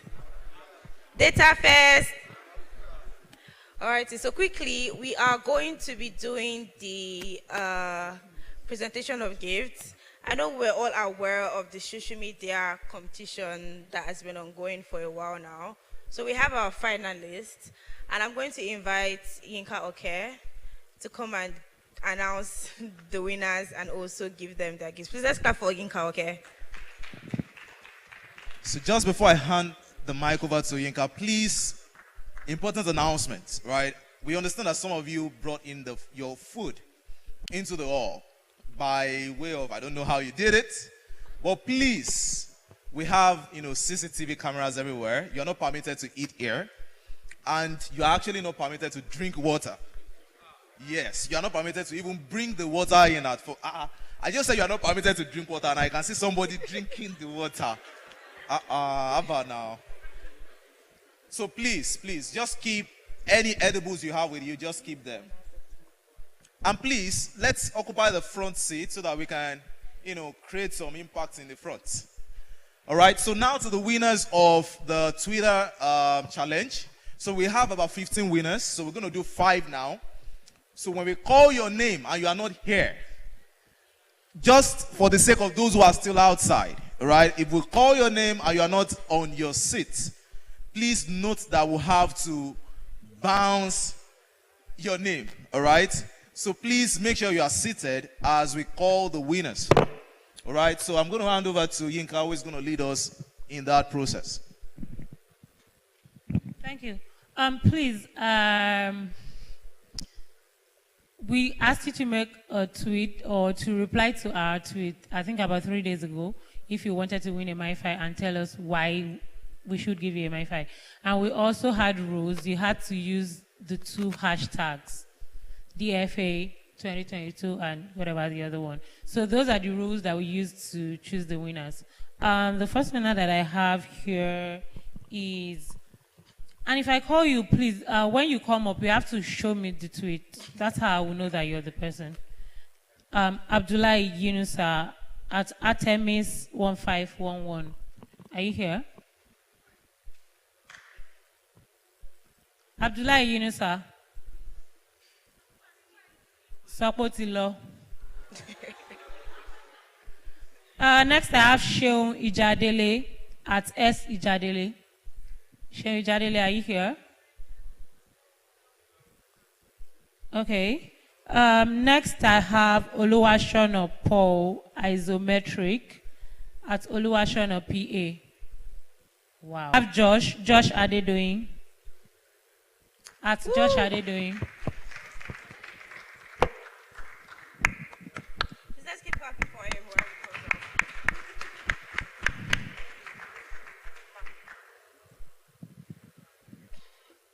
Josh tweet said his data analysis journey is not going smoothly due to slow internet connection as he has to connect through his phone. He can only learn in the middle of the night. I'm from the Thick village in Africa. Where's the tweet? Okay, just show me your profile. Okay, Josh. All right, that's fine.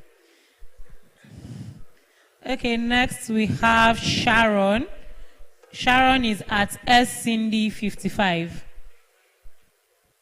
Sharon, bye. Next we have at Williams Praise. Praise Williams.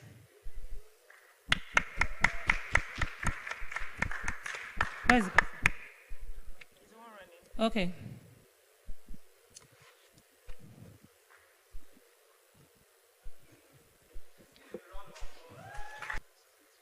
Okay, Praise Williams. Next, we have Aliu Teslim at Engineer Aliu. Engineer Aliu. One of us, so we must learn the culture of celebrating ourselves, right? We're all What's his name? celebrities, so let's celebrate ourselves. Yunusa. Okay, Abdullah Yunusa.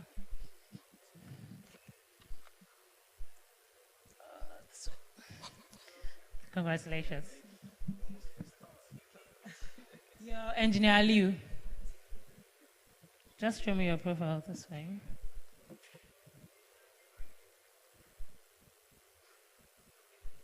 Okay, Engineer Aliu. Congratulations. Finally, we have. Sorry, this is going to take a bit of a while.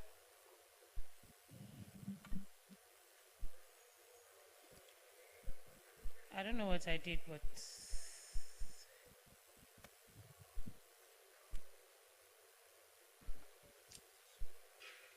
Afi Blessing, Afi B.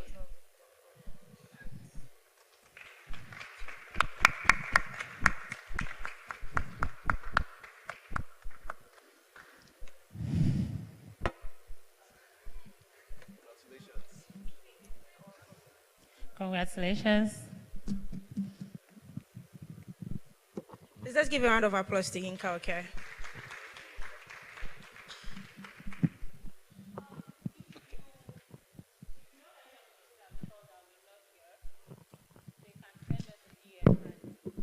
If you know any of the people that we called that were not here, they can send us a DM and authorize us to hand it over to someone on their behalf. Thank you so much, Inka. DataFest. What's going on? It's like, was it jollof rice heavy? DataFest. Excellent, thank you. All right, so we're going to move to the next item on the agenda, which is a sponsor lightning talk by Iterative. By way of introduction, Iterative is on a mission to solve the complexities of managing data sets, ML infrastructures and ML model lifecycle management. Iterative aims to deliver the best developer experience for machine learning teams by creating an ecosystem of open modular ML tools. So we have a video from Iterative. So the video will come up now and we can just hear them out, all right? If you have questions, please note them down and we can be able to also attend to them. Iterative, over to you. Hello, DataFest Africa. I'm Jenny. Iterative is so honored and excited to support DataFest Africa this year. As I'm sure you well know, the data science space is vast with many different facets. From data engineering and analysis to machine learning, model development, getting your models into production, and then monitoring their performance, there are many pieces of the puzzle. I wanted to take some time and familiarize you with iterative tools and where we fit into this space. Our mission is to deliver the best developer experience for machine learning teams by creating an ecosystem of open modular ML tools. Our tools supercharge Git by extending the functionality to machine learning projects. I'll briefly tell you about each one. DVC, or Data Version Control, extends the versioning functionality of Git, but for big data. Think of it as Git for data. DVC is an open source tool that helps you track and version all of the different versions of data you may have over a project. This is extremely important for teams to be able to reliably reproduce results from ML projects. DVC also versions pipelines as well as the extensive experimentation process with all its changing parameters. Just released this past June, our DVC extension for VS Code brings the power of DVC to one of the world's favorite IDEs. The extension brings higher capabilities for experiment tracking than you could get in your terminal alone, and with code spaces, you have the ability to access GPUs using the extension. Next up is CML. CML stands for Continuous Machine Learning. This open source tool helps you bring CI/CD functionality to machine learning. CML enables you to automate your experimentation and testing scenarios, as well as provision resources for these parts of the process. MLM is an open source tool to simplify model deployment. Like our other tools, it supercharges Git to enable Git to become a model registry. MLM can automatically capture model metadata and deploy models anywhere you want. Iterative Studio is our SaaS tool that brings our open source tools all together into one place and enables enhanced collaboration within your teams, all while maintaining our GitOps approach to MLOps. Does this seem like a lot? Well, don't worry, we've got you covered. We created a free online course called Iterative Tools for Data Scientists and Analysts that can be found at learn.iterative.ai. On our YouTube channel, you will find loads of content to explain different scenarios on how to use our tools, as well as presentations from our virtual community meetups. Our docs for each of the tools are the best place to go for all the answers, but if you get stuck, you can ask for help in our Discord channel. If you are interested in contributing to our open source tools, this month is a great month to start as Hacktoberfest is on. You can learn more about open issues and who's contributing in the Hacktoberfest channel in Discord. We have 2 accounts on Twitter. You can find us at DVC.org and Iterative AI. And on LinkedIn, all you need to do is search and look for our Iterative company logo. You can find the links to all of these things and more with this QR code. We look forward to seeing you in our community and helping you out on your MLOps journey. One final fun way that you can learn about our tools, as well as win some prizes and have fun while doing it, is to play DB's Ramen Run. This crazy bird is DB. She's our mascot. In this game, you wind your way through DB City, answering questions at the landmarks on the way. For each correct question, you get a bowl of ramen, which is Iterative's official company food. Do your best to get to the top of the leaderboard. The top 3 people will win prizes. You can reach the game through your cell phone with this QR code.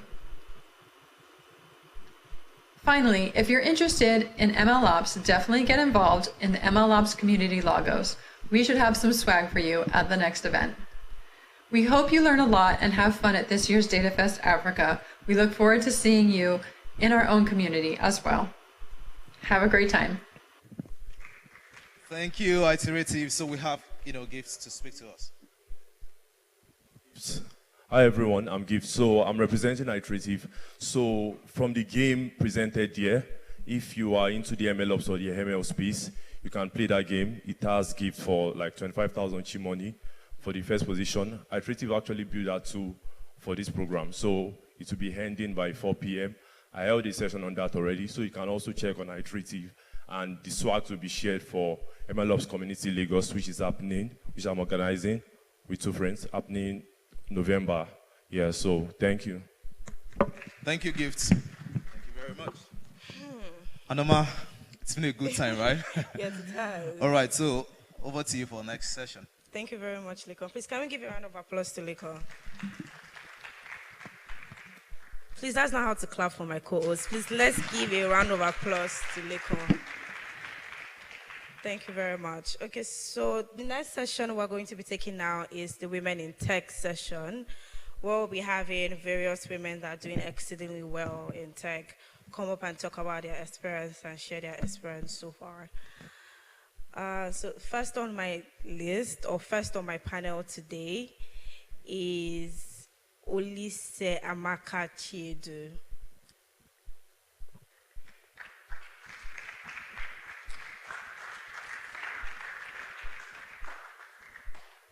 Thank you. Amaka is a data professional with over 9 years of experience working in technology and business intelligence and analytics roles.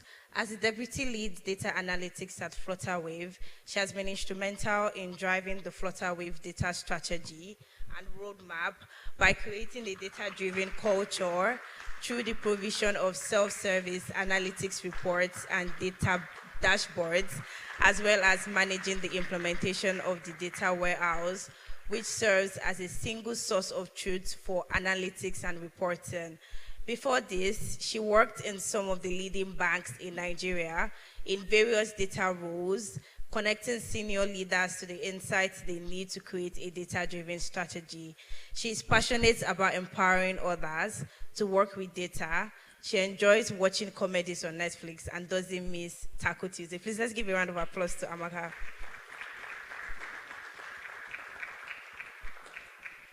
All right, so next woman on my panel today will be Karen Chukwu. All right, so Karen Chukwu is a tech lawyer and certified program manager. She's a founder and managing partner at Catwick and Dale, a technology and digital-driven African law firm supporting African startups and tech-based businesses to grow Africa. She earned a bachelor's degree in law from the University of, I'm not going to pronounce that. I'm so sorry. Where she graduated the youngest from the UH Law School. Please just clap for that. That's amazing. She obtained a joint master's in law in information technology law and intellectual property law from the University of East Anglia, Norwich, and is a qualified barrister and solicitor of the Supreme Court of Nigeria. Passionate about career and personal development and growth, women empowerment, and feminine well-being, she founded Catwick Foundation, a non-profit organization supporting Nigerian women through their wellness journey. When she isn't working, you'd find her going on a long-distance run, trying out a new bottle of wine, or falling asleep. Please, let's give a round of applause to Karen. The last but not the least woman on my panel will be Jennifer Ebe. Please, let's clap for Jennifer Ebe. Alrighty, so Jennifer is a data engineer with over 4 years experience in both data analytics and engineering. She has been privileged to work at the 2 of the 3 biggest fintechs in Nigeria, InterSwitch Group and Paystack. And over that time, she has learned and grown as a data professional. Please, let's.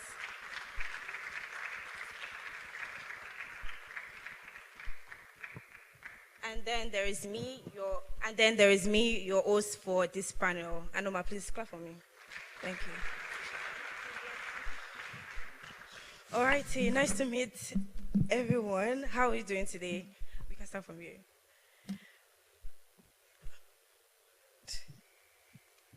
Can you guys? Oh yeah, I'm good. How are you doing, Amaka? I'm doing very well. I'm happy to be here. Nice to meet you too. How are you doing, Good, Jennifer? pretty All righty. Have you been here since morning, or did you just come in? I came in pretty late. Pretty late. Past Okay. 1. Okay. Have you been here since I've morning? been here How has since the morning. event been so far? Good for you guys and for the rest of, I don't know, some of my teammates. Hectic for some of my teammates as well, and for myself, but yeah, generally great. All righty. So my first question is going to be for Amaka. I will take it from you, then Jennifer, then Karen. So most of us here, especially the women, might be wondering how you got into tech. What was the thing that inspired you to build a career in tech and also pursue that career? That's an amazing question. So every time I tell my data journey, I always say this, that data chose me, I didn't choose data. Or tech chose me, I didn't choose tech. As a typical Nigerian child, when I started looking at courses to study in the university, I was mostly inclined to business courses like economics, accounting. But being an African child, your parents are like, no, you have something professional, you can't do economics, you know. So I went through the university, which is Covenant University. I don't know if we have eagles in the house today. Yeah. So I went to Covenant University at the time. I went through the university brochure and I saw MIS. MIS was a combination of computer science and business courses as accounting as well, banking and finance, international business. So that was the perfect blend for my passion at the time. I studied MIS, and if you know the history of data, MIS is what we call data science today. It started as decision support system, evolved to MIS, which is basically supporting management with the right information they need to make decisions. That is what we call the data space today. I got into that, I found it very interesting, and I knew that this was where I was meant to be. And I've been very fortunate to be able to navigate my career to the point that I am, upskilling as well along the way, and also connecting with the community. So I'm sure you have some different questions for me, and I'll get into that. Thanks. Thank you so much. The same question, yes. I think I have a similar villain story. I think I always wanted to study engineering for some reason. I think electrical engineering. But we had this counselor, this guidance counselor that just came to my school. And after staying with us for like a month, he decided he knew best on how to advise, on how life could go.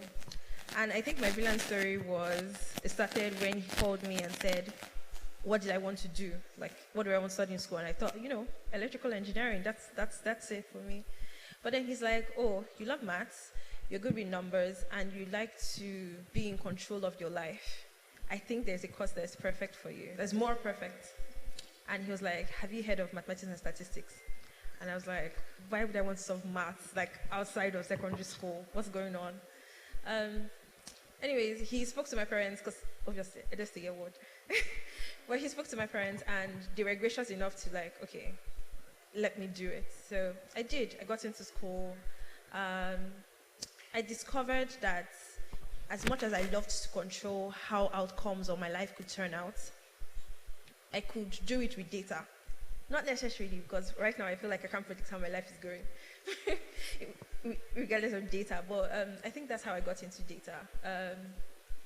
I'm grateful for the person, the guidance counselor, even if I feel like he scammed me.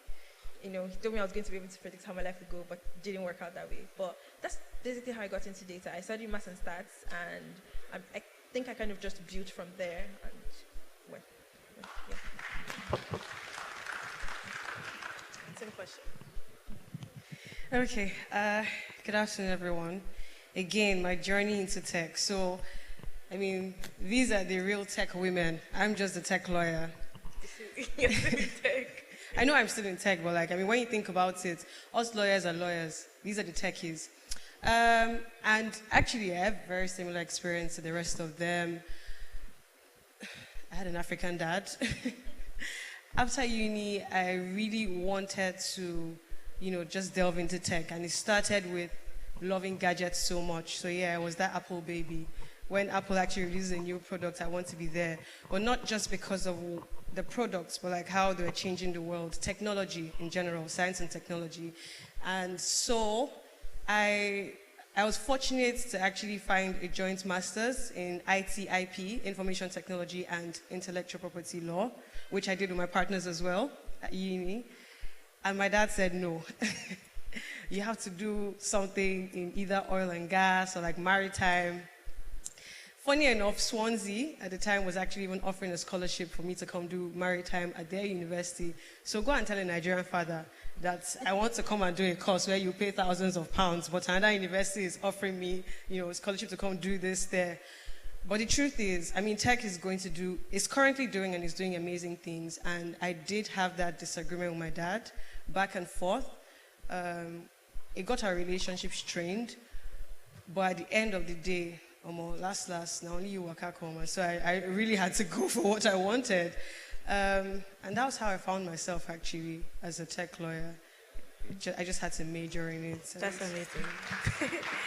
Thank you so much for sharing. All right, so my next question is going to be for Jennifer. So I think for most of us here, including me, we have difficulties navigating the specific tech field we want to specialize in and grow in. Did you have a system to choose that, you're going to do data engineering or do something in relations to data? Did you have some sort of system that made you decide? Or did you just do abracadabra and then you decided on data? Okay, so getting out of school immediately, I had other passions that I wanted to pursue. I wanted to be in radio. I wanted to do a lot of things. But I started doing data analysis on the side with being in radio, and that was fun. I did it for a while. I did it for 2 years, and naturally, you know how we feel which is not the path everyone would go. You just feel like the next logical step from data analysis, like data science, right? So I started that for 2 months. I gave up. It was pretty quick. The giving up was intense. But after doing that for 2 months, I think I was trying to build this model, and it was really stressful because I think I tweeted that time about why is it taking me 60% of the time to clean my data, and all of that. And I'm supposed to be building cool models. I mean, this isn't what I was promised, like what I ordered versus what I got. So I was like, why is it taking me this much time? And I think someone replied and said, oh, it's supposed to be a data engineer's job to get your data cleaned for you, so you don't spend so much time. You spend time doing what you love. And I was like, oh, really? And that's how I found data engineering. And I looked up, and there were not a lot of data engineers in this space at then. I mean, we had talked about it in tech meetups, like, there's data engineering, but it always felt like the holy grail of data. Like, oh, are you sure, we can make it there and whatever. But I just sort of like, you know what, if I have to go through this, I don't want someone else to go through this. So I was like, oh, I volunteer as tributes. That's how I found myself in data engineering. I was like, you know what, I volunteer as tributes so that other people wouldn't have to go through the rigorous stress of having to work with unclean data. And I know not everyone would have like the journey that I've had, where I've made multiple stops before I found what I love or what I feel like I was born to do. But there's no one-cut way to find your data thing, to be honest. I feel like every 5 minutes, obviously, when my code is not working, I feel like I want to give up and do something else with my life or go back to something simpler. So there's no one-cut way to discovering what you want. I just think you should play around, see what you like. I mean, there are new things coming up every 5 minutes, literally.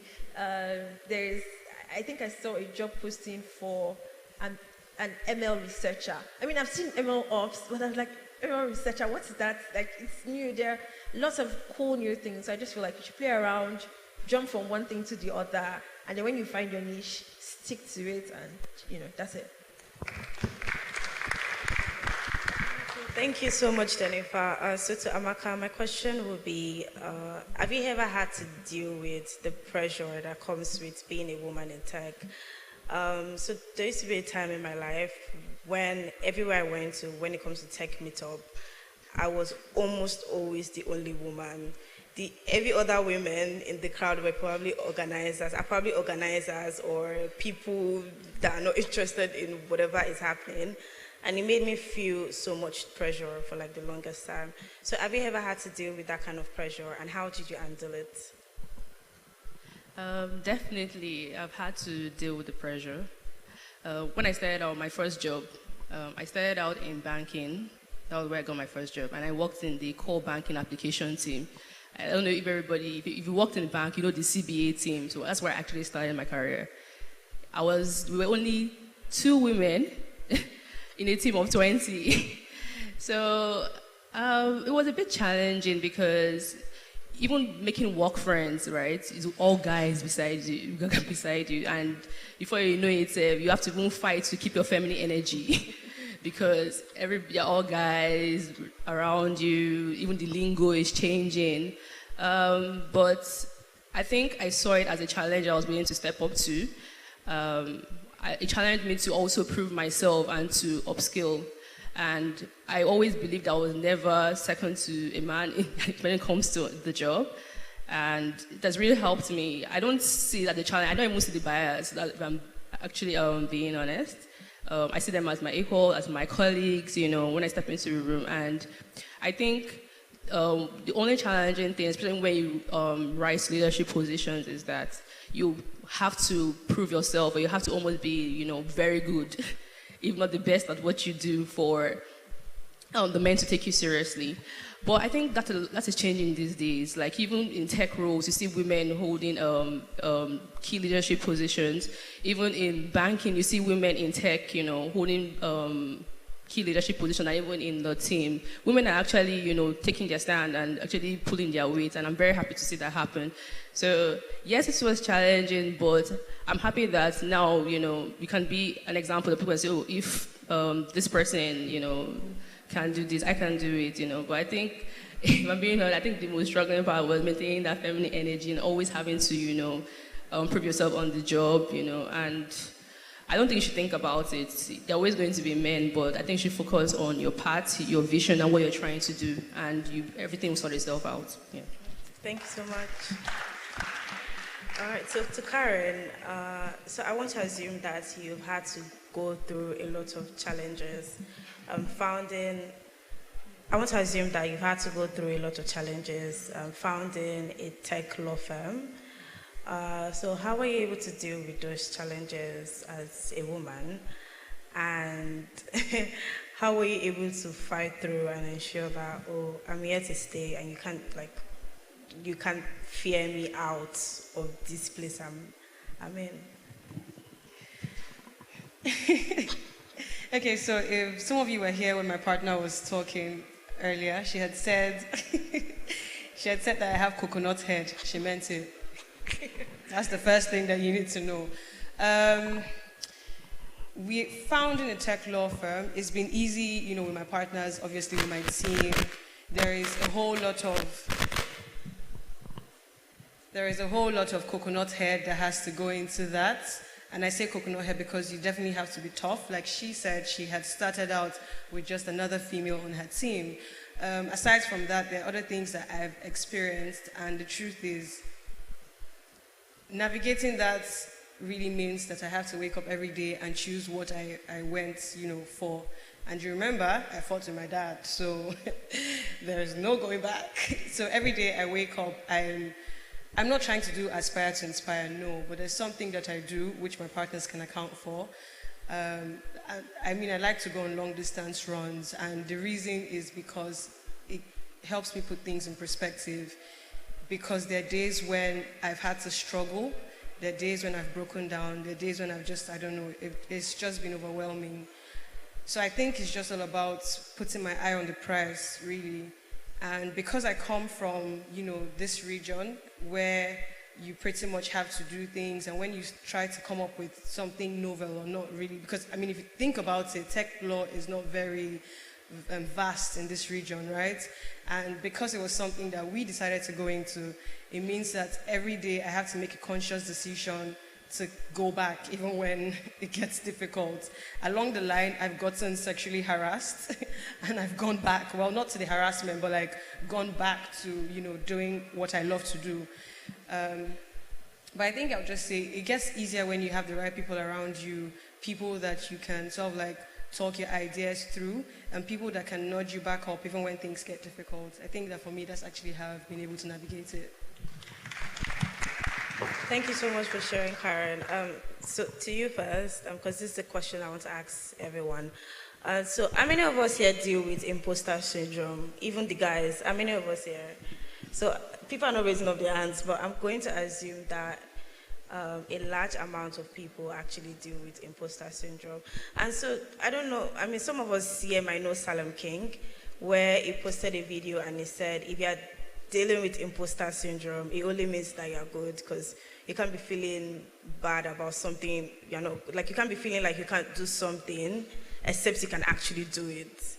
Do you get? So, over time, over the years, how have you been able to deal with imposter syndrome or manage it? Maybe not deal with it 100%, but manage it.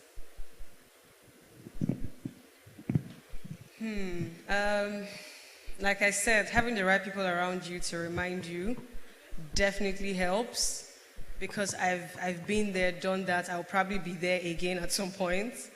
But community, actually, just having the right people to support you through that, that's one.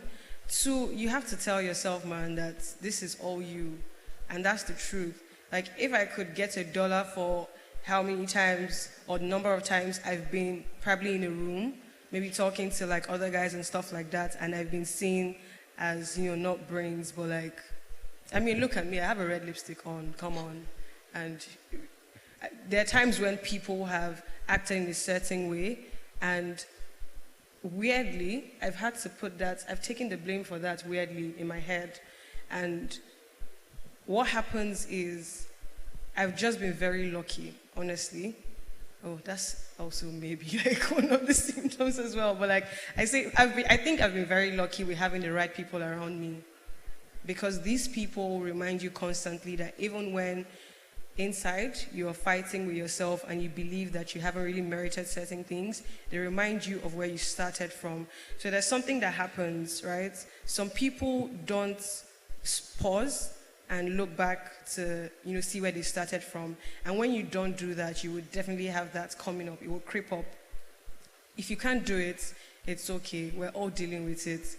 You then need other people that can remind you and say, yo, baby girl, look at this. Where were you at this year? What are you doing now? What do you think? Things like that bring you back to reality, and they help you appreciate your growth. Aside from that, sometimes you also need to take a breather as well. Sometimes imposter syndrome comes with when you feel burnt out, when you haven't really been appreciative. So, if you wake up, just even be grateful that you woke up or you completed a project. And that way you'd start to see that you're valuable when you're part of a team and that you have a lot to offer. It helps deal with that. So, and that's how I got it.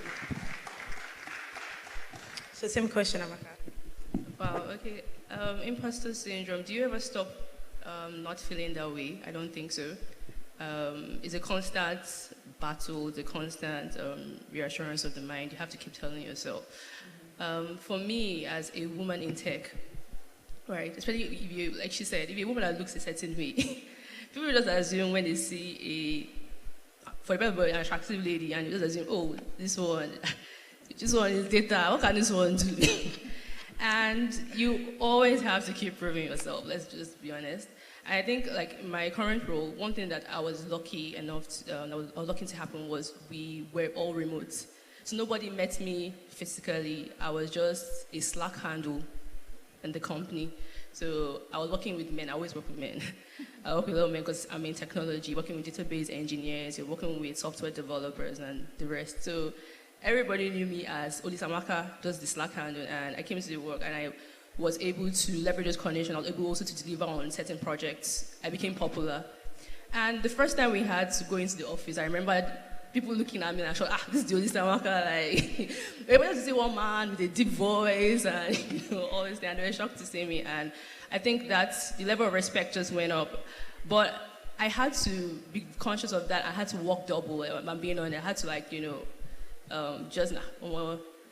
is what I'm dealing with, and also a new job, you have to prove yourself and, deliver on certain projects.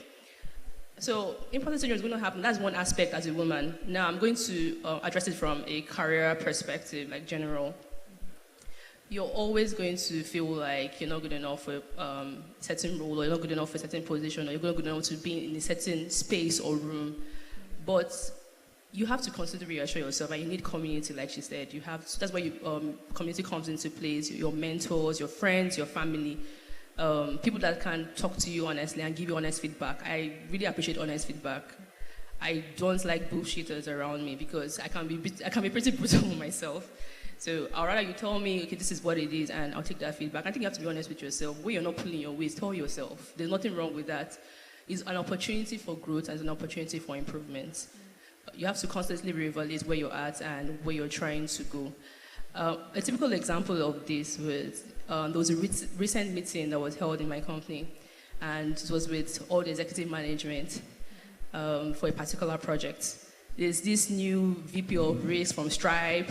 There's this new lady head of expansion, an American. Everybody was just yapping in their American accent, sounding all intelligent, using Ving lingo, and you're like, oh, okay, Samaka, so from data team, this is what we're trying to do. Can you give your perspective? And I spoke.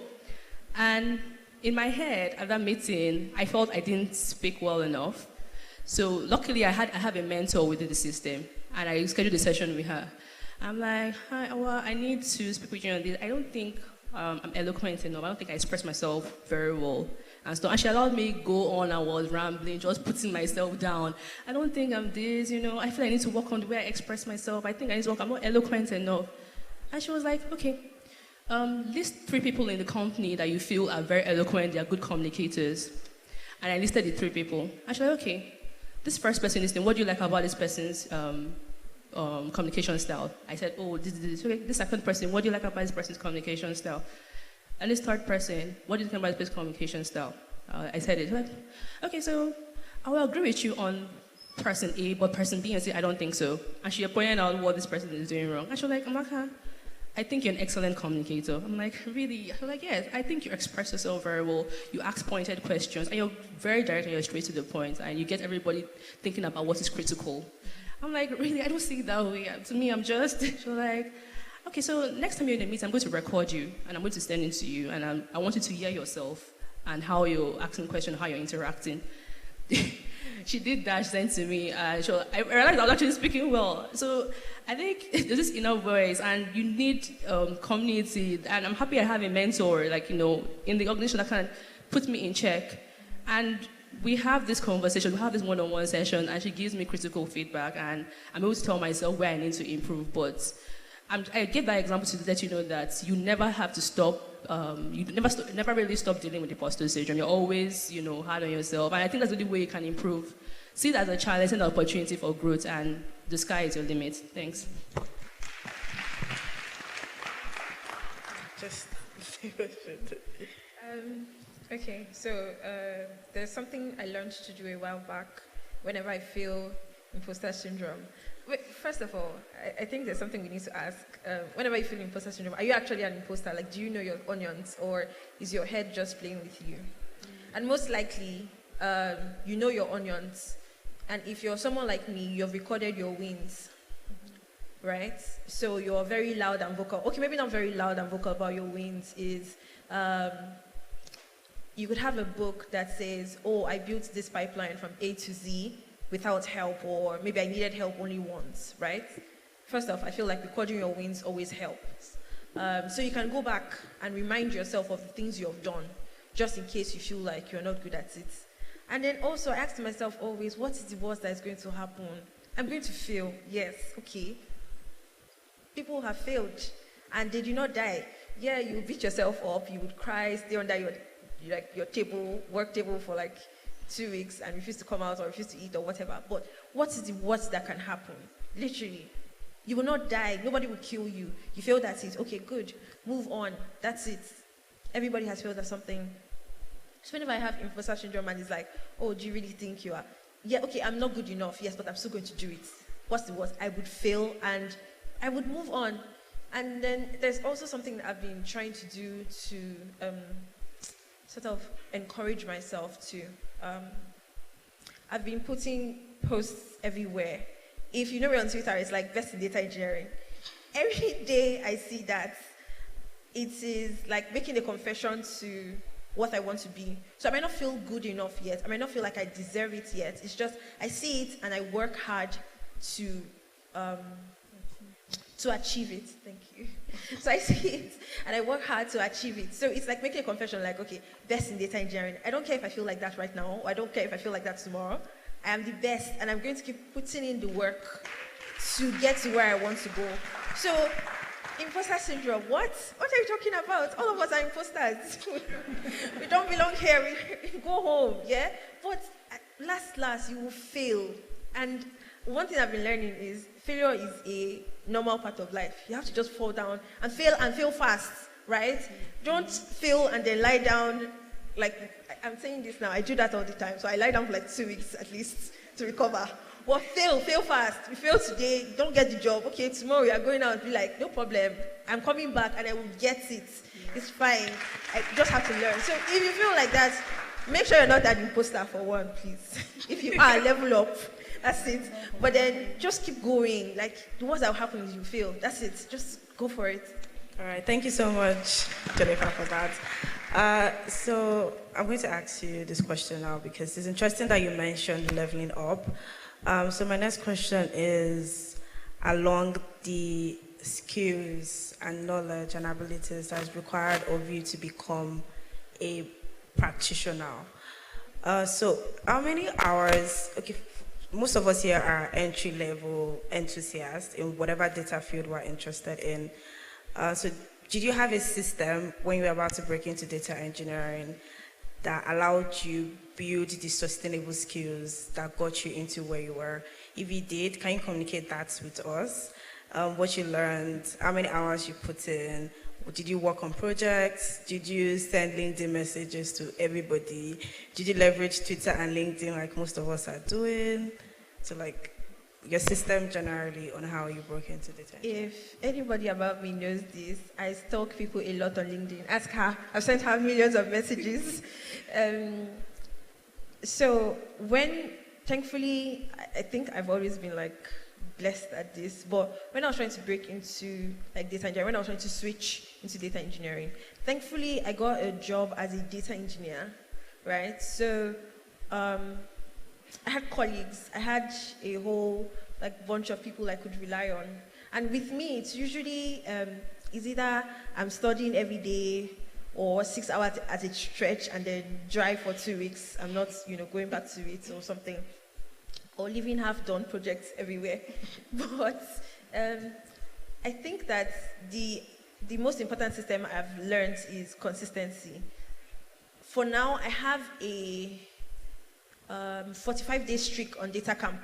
So it doesn't matter whatever I do. Every day, I have to commit to earning 500 XPs on data camp. I mean, it's depending on the learning platform of your choice, obviously. And for the past 45 days, I've just decided, you know what, it doesn't matter how busy I get, I'm going to put in this time to level up and study whatever. So it depends on what works for you. Since, like, I'm not entry level yet, I've known what kind of study patterns work for me from school. So I know that most times it's staying up at night or just calling a couple of people. I usually just call people, my guys, I'm like, okay, let's get on a Zoom call and solve these code questions. Let's get on a distinct call and just solve general questions. It's just whatever works for you. I think just imbibe it, but consistency is key. That's Right, it. thank you so much, Anipa. You guys, you heard that. She said consistency is the key. So my last question to Amaka will be, so far in your career, what do you think has been the greatest challenge you've had to deal with? If you're still dealing with it, how are you managing it? If you've dealt with it, how did you manage it as a woman in tech? Greatest challenge.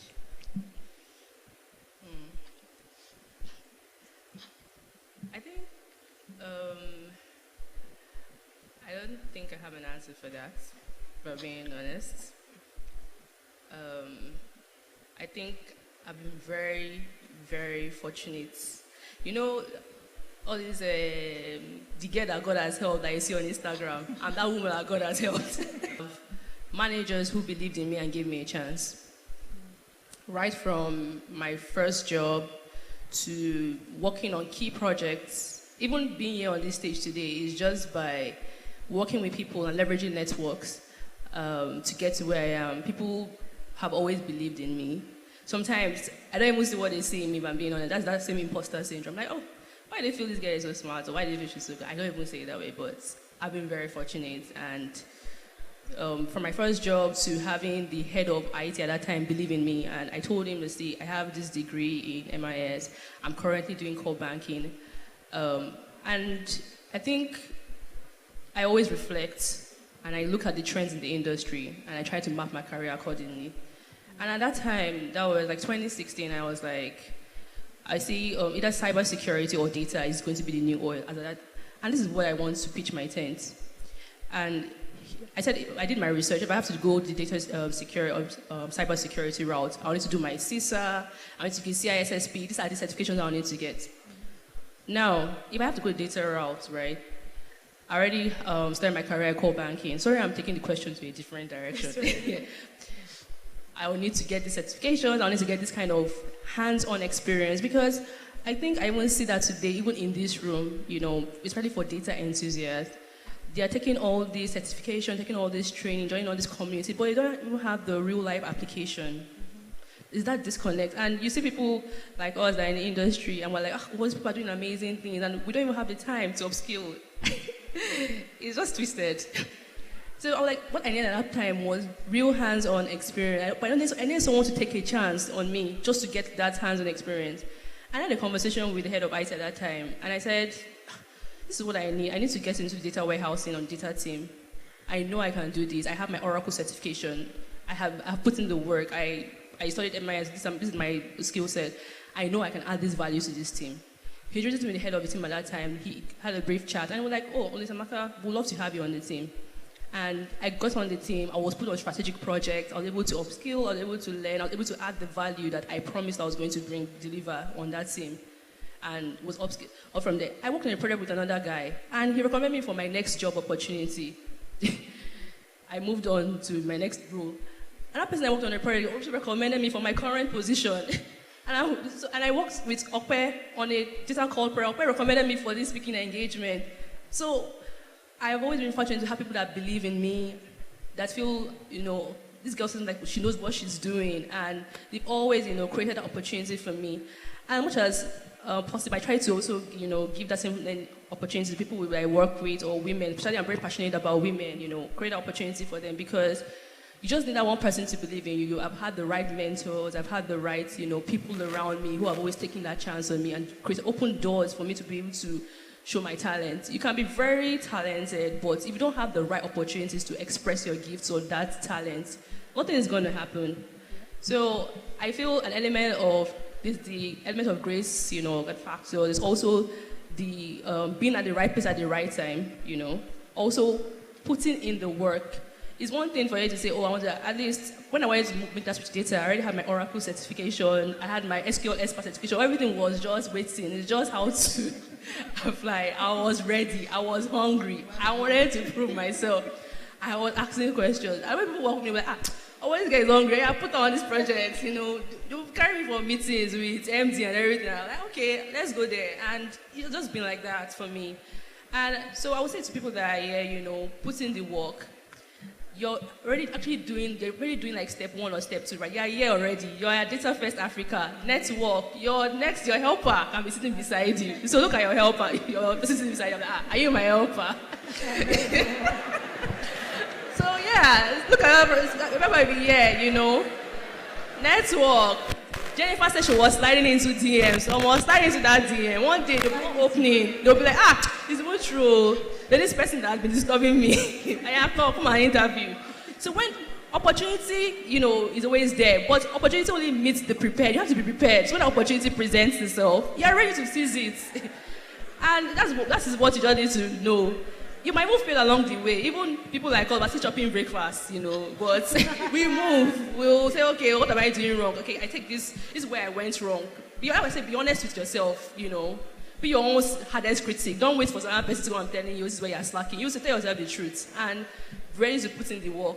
Okay, this is what I did wrong, so I need to improve, Look at people that have gone where you're trying to go. I mentioned my mentor who I currently work with. She has gone where I want to go. This lady, she's very intelligent.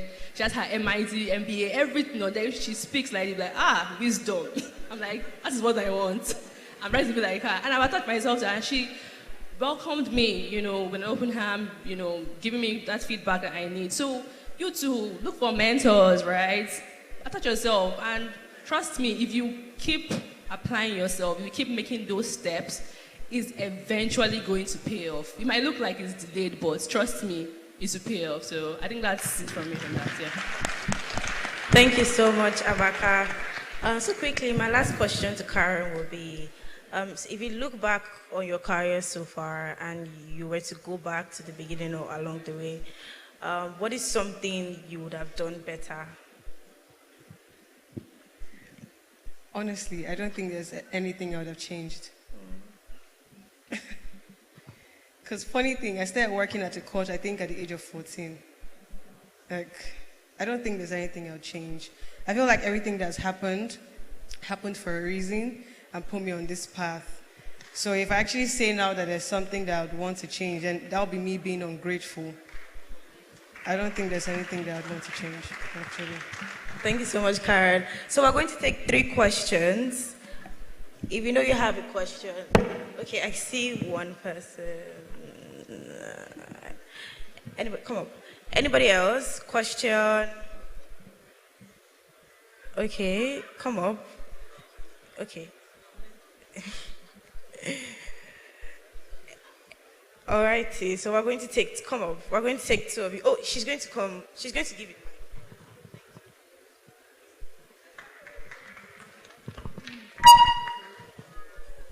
Yes, sorry. Thank you very much for the section. Actually, my question is to Miss Jennifer. Like, I'm Adewi Caleb, so I'm in data engineering. So, but my experience so far has just been 3 months. I just started so early, but I've discovered it's not a fun fact. Data engineering has many tools and technologies to deal with. So, as a beginner, like even with the 3 months I've spent in the field, staying up late, coding, reading documentaries, it's been very tedious, like very tedious. There are many tools. They told us to mention some ingesting tools yesterday. There are more than 4, like 11. So I don't know. And then, although my question is, when you are starting out in data engineering, when I discovered Python and SQL you must be proficient in it. So my question is, what kind of projects do you build when you were at the beginner stage? Because I can't find any. Thank you.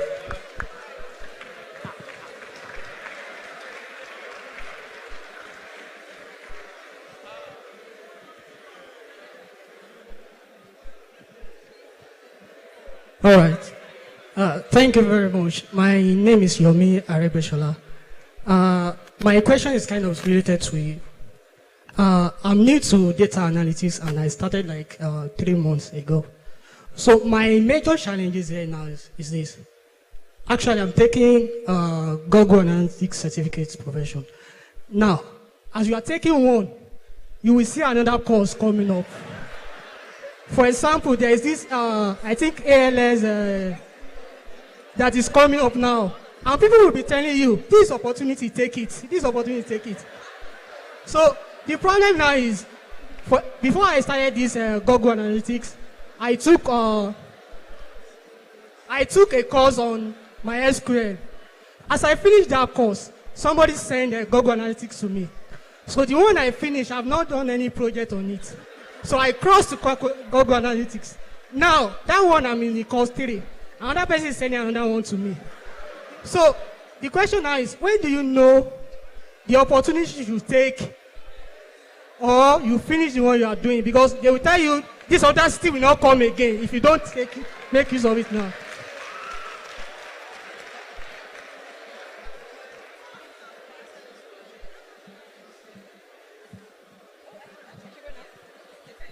Yeah. Okay, so data engineering. To be honest, yeah, I understand your plight. There are a lot of tools in data engineering, and especially because it is a fairly relatively Please, new let's field. listen. Let's listen. Thank you. It is a relatively new field, so there are a lot of tools. But I think the hacker I've discovered is just knowledge is transferable, right? This person is just building a different tool. The same knowledge you're using, if you know the backgrounds, if you know the basics, you should be fine. When I wanted to start market share in cloud computing, yes, Microsoft is our sponsor, I think, but it was AWS. And so I decided that at least if I wanted to, whatever company I wanted to work for, there is I think it was like 40-something% at that time, or 50, no, 40-something, yeah. That was a couple of years ago. I figured that whatever company I wanted to work for was most likely going to be using AWS, right? It was just an educated guess because they had the largest market share. So I went the AWS route and I focused on Redshift, focused on S3, and the underlying knowledge within them. So that means now that if I'm working with Microsoft, yeah, and I see Azure, the knowledge I have with Redshift translates to this because SQL is almost always SQL. Do you get? The tools just differ, like the companies differ, but underneath it, they're all the same things. Yeah. So I don't think you should bother. I look back at now and I don't even understand what I was doing. Do you get? Like it has been so long. But for everything you finish, just come up with a sample. If it's, for example, SQL, ElephantDB, yeah, that's something very simple. Creating a pipeline for that and maybe scheduling it or streaming data. Something as simple as that, or just moving from, say, maybe Excel on your system to something. You have created a whole pipeline, even if it's 3 lines of code. You can own it with your, you don't have to containerize it, deploy. It doesn't have to be really fancy. Just do stuff, and then eventually more things, ideas will come to you, and you're like, okay, this is something I want to do. Just start something small. In 1 minute. Also, answer the question, second question, and this is for people that are trying to get into the data field. How does your critical thinking work? Because people just hop on Python. People are hopping on Kubernetes or Docker, AWS, Azure. Calm down. Excel, can you even manipulate data with Excel? Let's even start from there. Are you proficient? I've broken the table, I'm sorry. Then from there, you move on to SQL. Can you even select from a table? Do you know how to even, where clause? You go to your joins. Before you even start thinking of analytical functions in SQL, then you move into Python, because trust me, it is the same concept, just a different syntax, just a different language. When I was trying to pick up Python, I'll use my personal experience. I was trying to do the same thing I could do with SQL in Python, and I would get frustrated. I'll just be like, if it was SQL, I finished writing this thing like 10 minutes ago. What I realized that was really helpful to me was I would just think of the same thought process. So if I want to extract this thing from SQL, using SQL, how would I go about it? Okay, maybe write a basic CTE, start with my base table, create a staging table, then have my final table, do this join this way. And the exact same thing, if you Google 2 G's you need, God and Google. If you Google it, you'll find it online. It will be there. And you're also, this is what I've done with my SQL, is the equivalent of it on Python, and voila, you've gotten it.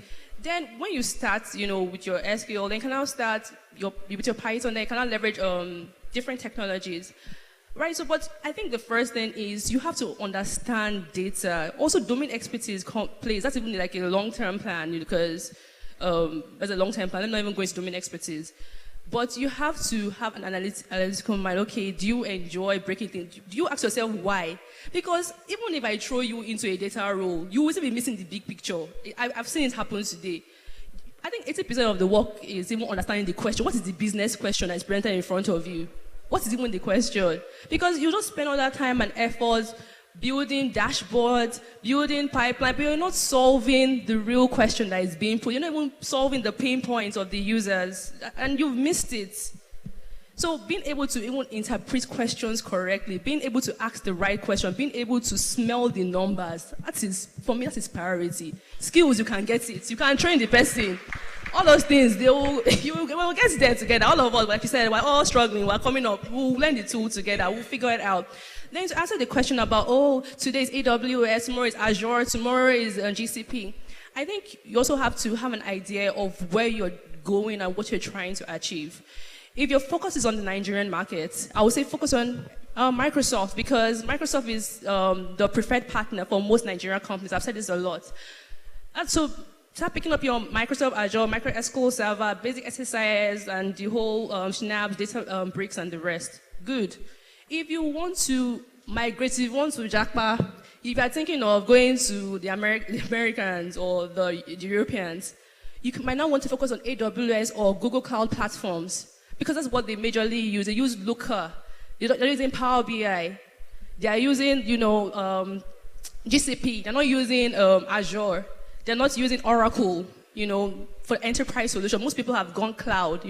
When we started, everything was, on-prem, but now everything has gone cloud. So you pick up those cloud solutions, you pick up your AWS, Redshift, and all these things. You have like free credits where you can just spin up the servers and play around with it. Two tools, like she said, if you're proficient with one, you can easily transfer those skills to, another new tool. But you have to also have a clear picture of where you're trying to go. If you are now comfortable in the Nigerian market and you understand your Azure, you can now start, looking at your AWS or your Google Cloud platform, which are, the Tableau, all those tools, Power BI, Looker. Most of them, they will show you this is their technology stack. We use DBT, we use GCP, we use, Snowflake for our data warehousing solution. But so go online, look at, like I said, look at people that are going where you're trying to go. Okay, you want to be the CTO of Google tomorrow. Okay, what are they using? What skills are the developers? They're looking at CTO, even leave CTO say. The developers that are working under him, what are they using? Okay, you have an idea of the technology stack. Join communities. Okay, what are this person doing? But if you want to start pursuing Google tomorrow, you're pursuing Azure, you're pursuing AWS, you will not focus. So take it small. Okay, where am I? I'm in Nigeria. Okay, what are my Nigerian people using? Okay, Azure, SQL, Microsoft products. Then start from there. Leave AWS, leave this one for now, right? Because I assure you, once you're proficient in one, you transfer that skills to others. But first of all, the basic fundamentals. Are you analytical? Can you discover patterns? Can you ask the right questions? Then from there, you can, all these other things are just added benefits.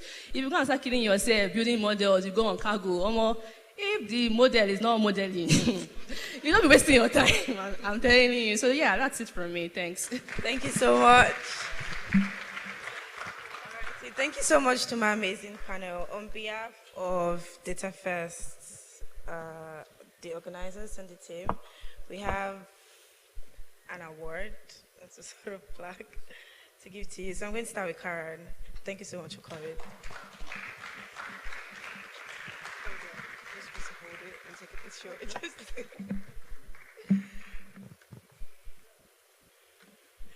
Thank you so much, Amaka. I hope you like it. And thank you so much, Jennifer. Thanks. Oh, so pretty. All right, please give a round of applause to my amazing panel. Thank you so much, guys, for having me, and thank you for joining us today. Do not forget to connect with them on LinkedIn, Twitter, anywhere you want to connect with them. So right about now, we're behind schedule. We are quickly going to call on Mr. Dayo Olubi. Mr. Dayo Olubi is the head of data Shotler. Please let's give a round of applause to Mr. Dayo Olubi. So he's going to be giving a lightning talk for 5 to 7 minutes on what Shotler is about. Okay. Thank you, everyone. Thank you. Actually, my name is Samuel Olubi. Samuel Olubi. So, my name is Samuel Olubi. I'm the head of data analytics at Shotler's Mobility. Okay. Yeah. I'm very excited to be amongst genius. I mean, everyone who wants to be a data analyst, data engineer, data scientist, and the rest of them. How many of you guys know about Shotler? Amazing, amazing, amazing. Anyways, for people that don't know, I'm just here to give you a brief explanation about Shotler. Shotler is a tech transport company that helps people move from where they are to where they are going in a safe, convenient, and affordable way, right? So it means that if you want to go from Yaba to maybe Island, for example, you can book Shotlers, you can do subscriptions, you can also do, what's it called? I mean, you can pay seamlessly in that sense. So it's easy to move from where you are to where you want to be. So currently we have over 300 routes with over 1,005 bus stops, right? And we are still growing. We are still growing, right? So, but yeah. So I mean, this is to every one of us. I mean that data savvy, right? In that sense, that okay, when I'm trying to build my dashboard, I don't want to be in a smelling yellow bus, right? I want to have a safe and convenient mode of transportation. Even when I'm thinking, brainstorming about building dashboard, about building, working on DAX or something, or maybe a very quick project. I can be in a Shotler bus, think, right? It's quiet, think, and then build my dashboard and do my that project. So thank you very much again for giving us the opportunity to be an official sponsor. Thank you so much. And I feel like, can we also have the video with the audio? Okay. Sure. Can we play technical? Can we play video with audio? Okay, so that will come up shortly. Thank you. Yeah.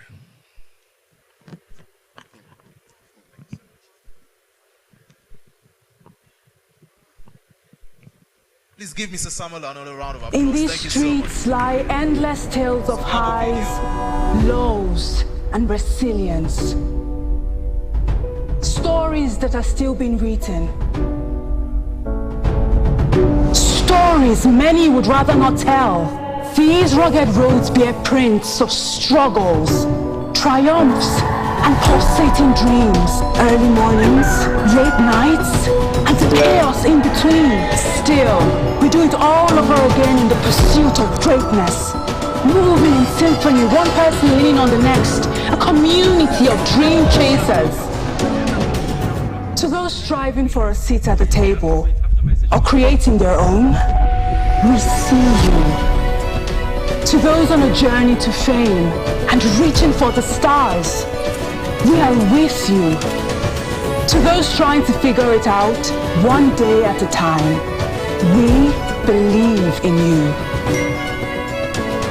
Let's be the engine that drives your hustle.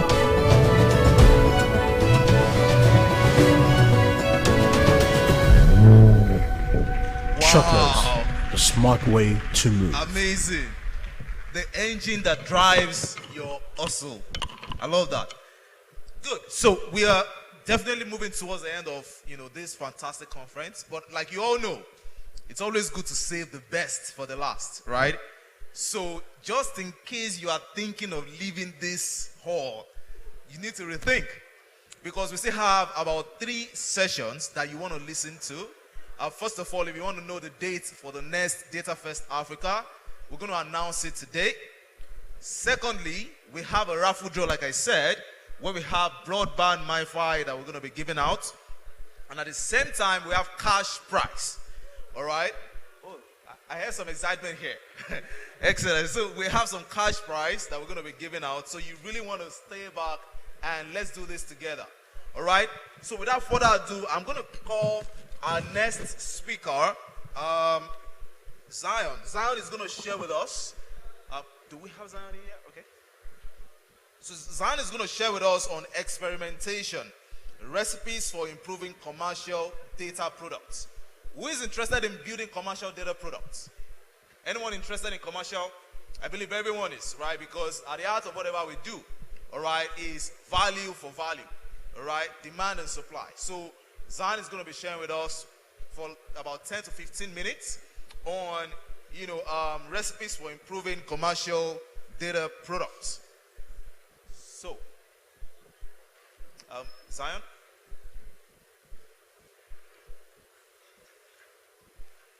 Okay. So please, let's give Zion a round of applause as he comes forward.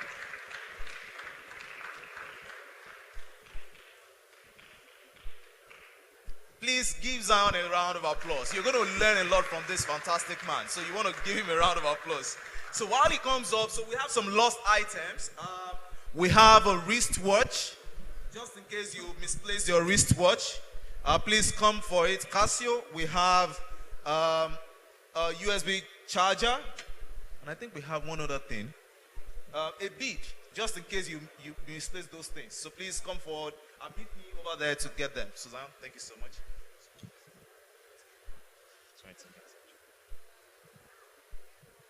Thank you very much, everyone. Friends, in 2020, during the COVID era, a very well-known real estate organization in the US, in the name of Zillow, they made a very interesting gamble that almost got them bankrupt. Now, the issue was this.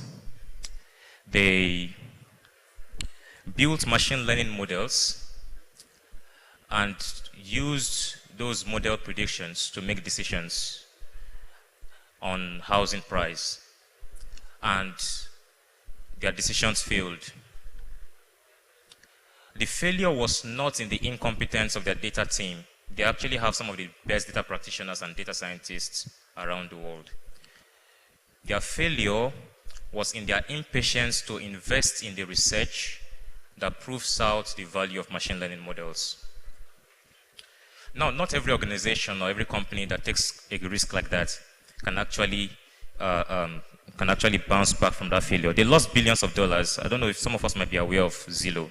They lost several billions of dollars, and it's the only reason they were able to bounce back was because of their years of solid experience building trust with data over the years across the industry. This is why a topic like this is very important today. I'll be sharing with us on experimentation.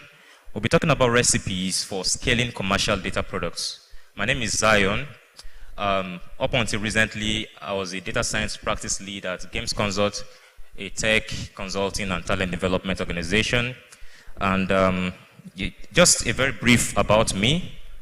I have over 7 years of combined experience working with data.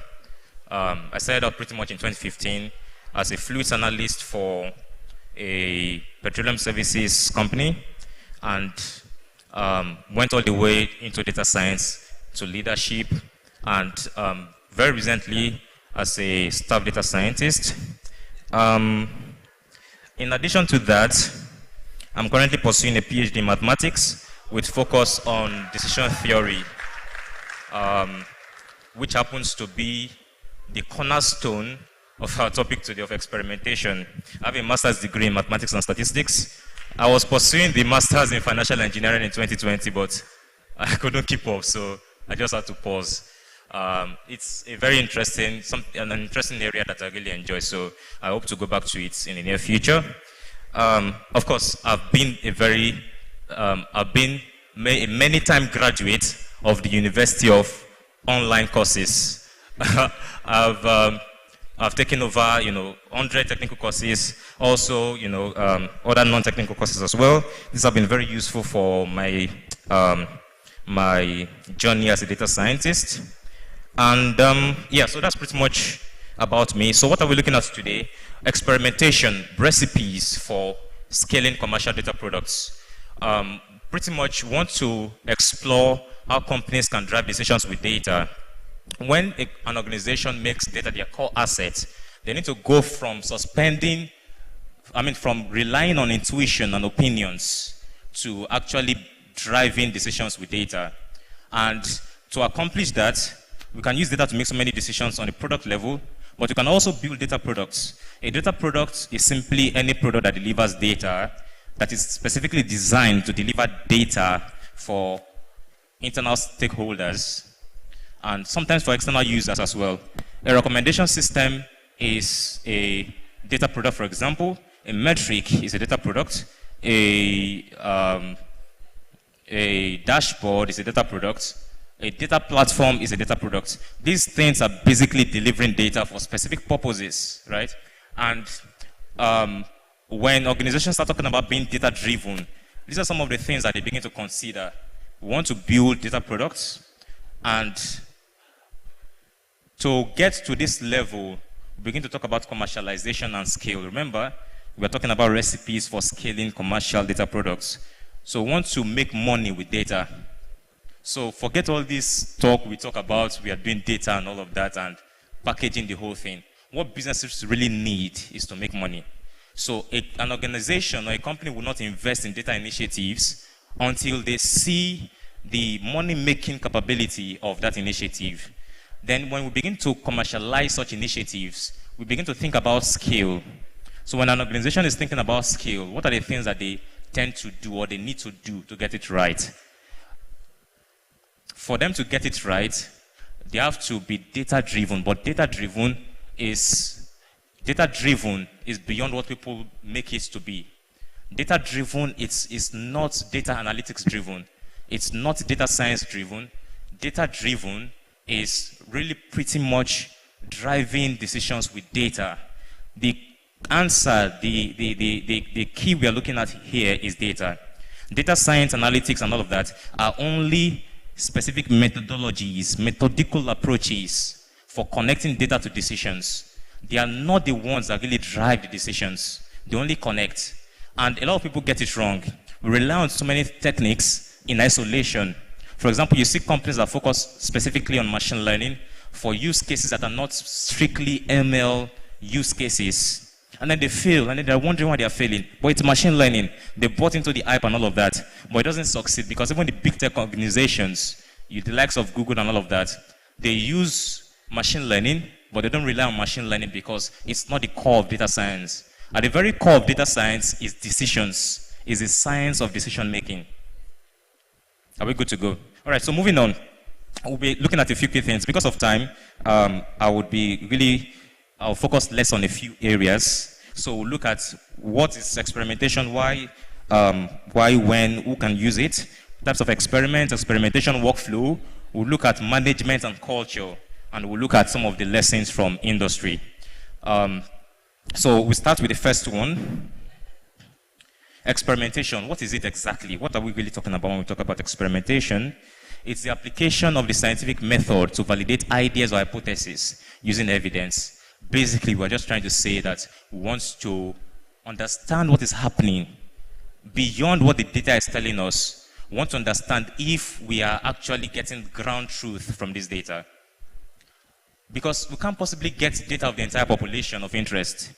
I'm interested in understanding the behavior of every student in universities across the nation. How can I possibly get data about every single student? So we work with samples, we gather samples. But the problem with samples is that they are not the entire population and it's possible to miss certain things. We want to understand things at the population level. So we want to go beyond just analyzing data to understanding what are the facts that the population is presenting us. It was very difficult to do that.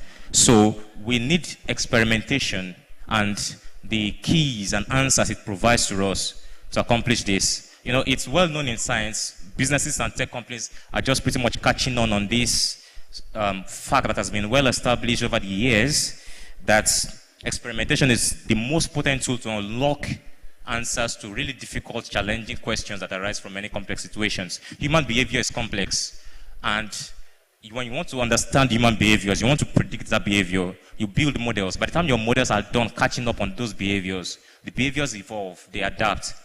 I mean, they evolve and the models cannot adapt to such behavior. So what do you do about such a situation? Your models are not predicting correctly, just like you have in the case of Zillow.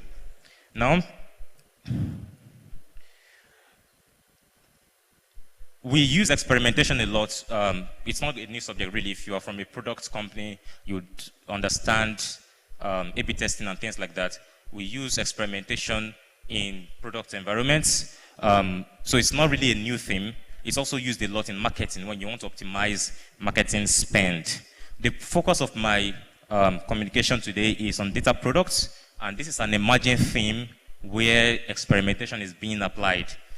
And pretty much when we are building data products, we want to also be able to experiment with them with live users or live participants. So let's say we have an application like Jumia. How many of us have taken account of the recommender system on Jumia? How many of you have used it? Let me just see. Anyone using Jumia here? You have used the recommender system. Now, I know it's hard to build products like that, but sometimes if I open Jumia, I just feel like leaving immediately. Why? Because the recommendation system, there's still definitely a lot of work to be done on it. So this is an example of a data product, and for us to improve data products like that interface with users, we need to experiment with them also. And many times when people use models like a recommendation system, the experiments they talk about are experiments on a model level rather than controlled experiments. So controlled experiments give us the key to discovering evidence in data. Beyond what this data is telling us, how do we know what the population is telling us so that if user behaviors change, we can adapt to those changes? So the question now is, why experimentation? What makes it really important in data science? What makes it really important for us? Experimentation is at the core of the Lean methodology. So some of us are probably familiar with this methodology where you have to build very fast, iterate quickly, deliver an MVP, push it to the market, test it on live users, and then you get back feedback and try to improve. You iterate quickly. That's pretty much what the lean methodology is all about. And when we are experimenting, we are pretty much also doing the same thing. So it's basically the foundation of the lean methodology. And it's an industry gold standard for testing and validating ideas. Anybody can come up with an idea and say, this is my opinion about this fact. But if we're looking at numbers, let's look at numbers, right? And I mean, if we're looking at numbers, let's look at numbers. But if we want to work with facts, did I say numbers? Sorry. If we are looking at opinions, right? There's a way it was quoted. I can't remember the exact wording. But pretty much the idea is, if you want to consider opinions, let's consider the person with the highest opinions. But if you want us to really look at facts and numbers, let's look at the data and tell us what the data is telling us. What is the data really giving us? The bottom line here is that no organization can truly succeed in terms of outcompeting other organizations at a very strong innovation level without experimentation, without being data-driven. So machine learning is good, impressive, but it's not the end. It's only a means to an end. I mean, what happens when you talk about the life cycle of evidence or decision making? You start with discovering insights from data. You start with descriptive modeling. When you do descriptive modeling, the next step pretty much is predictive modeling with your machine learning. And then after predictive modeling, what's the next thing that you do? What's the next thing? So many people stop at predictive modeling, and then they just cut off the last part, which is prescriptive modeling. And this is pretty much what we're talking about here. How do I prescribe the best options from my organization? Many organizations rely on, okay, give us recommendations from your analysis. Then there will still be decision makers who have to overthink about what decision to take given the data. But we are not to take decisions given the data. We are to take decisions given evidence that the data can point us to. So the data itself doesn't present us. The data itself doesn't present us with the ability to make decisions. What gives us the ability to make decisions, I mean high quality decisions that improve business impact, is beyond just the data. It's evidence coming from the data or the actual ground truth from where that data was pulled. Moving on, why should we experiment? Why should you experiment? Why? Number one reason is because without experimentation, we cannot prove that something has a particular effect or impact on a business metric or a business outcome. We cannot quantify the impact that it has. We can use different analytic solutions to drive decisions, to support decisions. But how do we quantify really what is having the best marginal impact? We look at the product features, for example. I talked about the Jumia case. Let's say Jumia recommendation system, which is a data product. I want to understand this data product, the recommendation system, can compare to other product features and other features of the user experience and user journey, right? Which of these aspects are reducing customer churn? How do we identify which one has marginal impacts? I can use correlation analysis to understand the strengths of the relationship. We can build multiple linear regression. We can use that to find out the best linear relationships. I mean, the ones with the strongest relationships. The challenge with that, though, is that when you do this, analysts or scientists tend to make certain conclusions that are very dangerous. And I want to point out this for us very quickly so that if there's anything you will take home from here, it should be this. When we begin to talk about the conclusions from our insights, right, I tend to hear people say, based on this model, so variable has the best impact on the outcome. And so if we improve this variable by so amount or so number, we should be able to get a particular change, upward improvement in the metric. Let's say the metric or the outcome you are working with is a business metric like revenue KPI, or maybe monthly active users, revenue per users, or click-through rate, for example. And you want to find out, people tend to make these models, and then given the correlation strengths, they say, okay, these particular variables have if we improve this by so percent, we would also increase this by so percent. The challenge with that is that when you make conclusions like that, you are actually talking definitively. But your correlation analysis has not given you what are the causal effects on the outcomes. So instead, your communication should be something in the likes of increasing a particular independent variable by so percent is more likely. The key word here is more likely.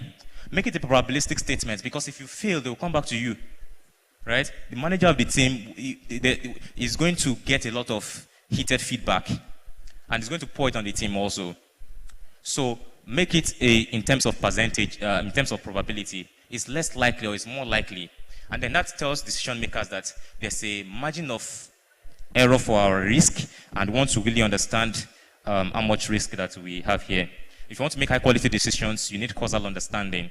You need to go beyond just checking the correlations in the data and go into understanding what has the best causal effects on the data. Models are not really trustworthy. They are not inherently trustworthy. What makes models trustworthy, for example, in the case of the Zillow I explained earlier, is this notion, is this investment in research capabilities that helps you really understand what is happening beyond what the model is telling you. So,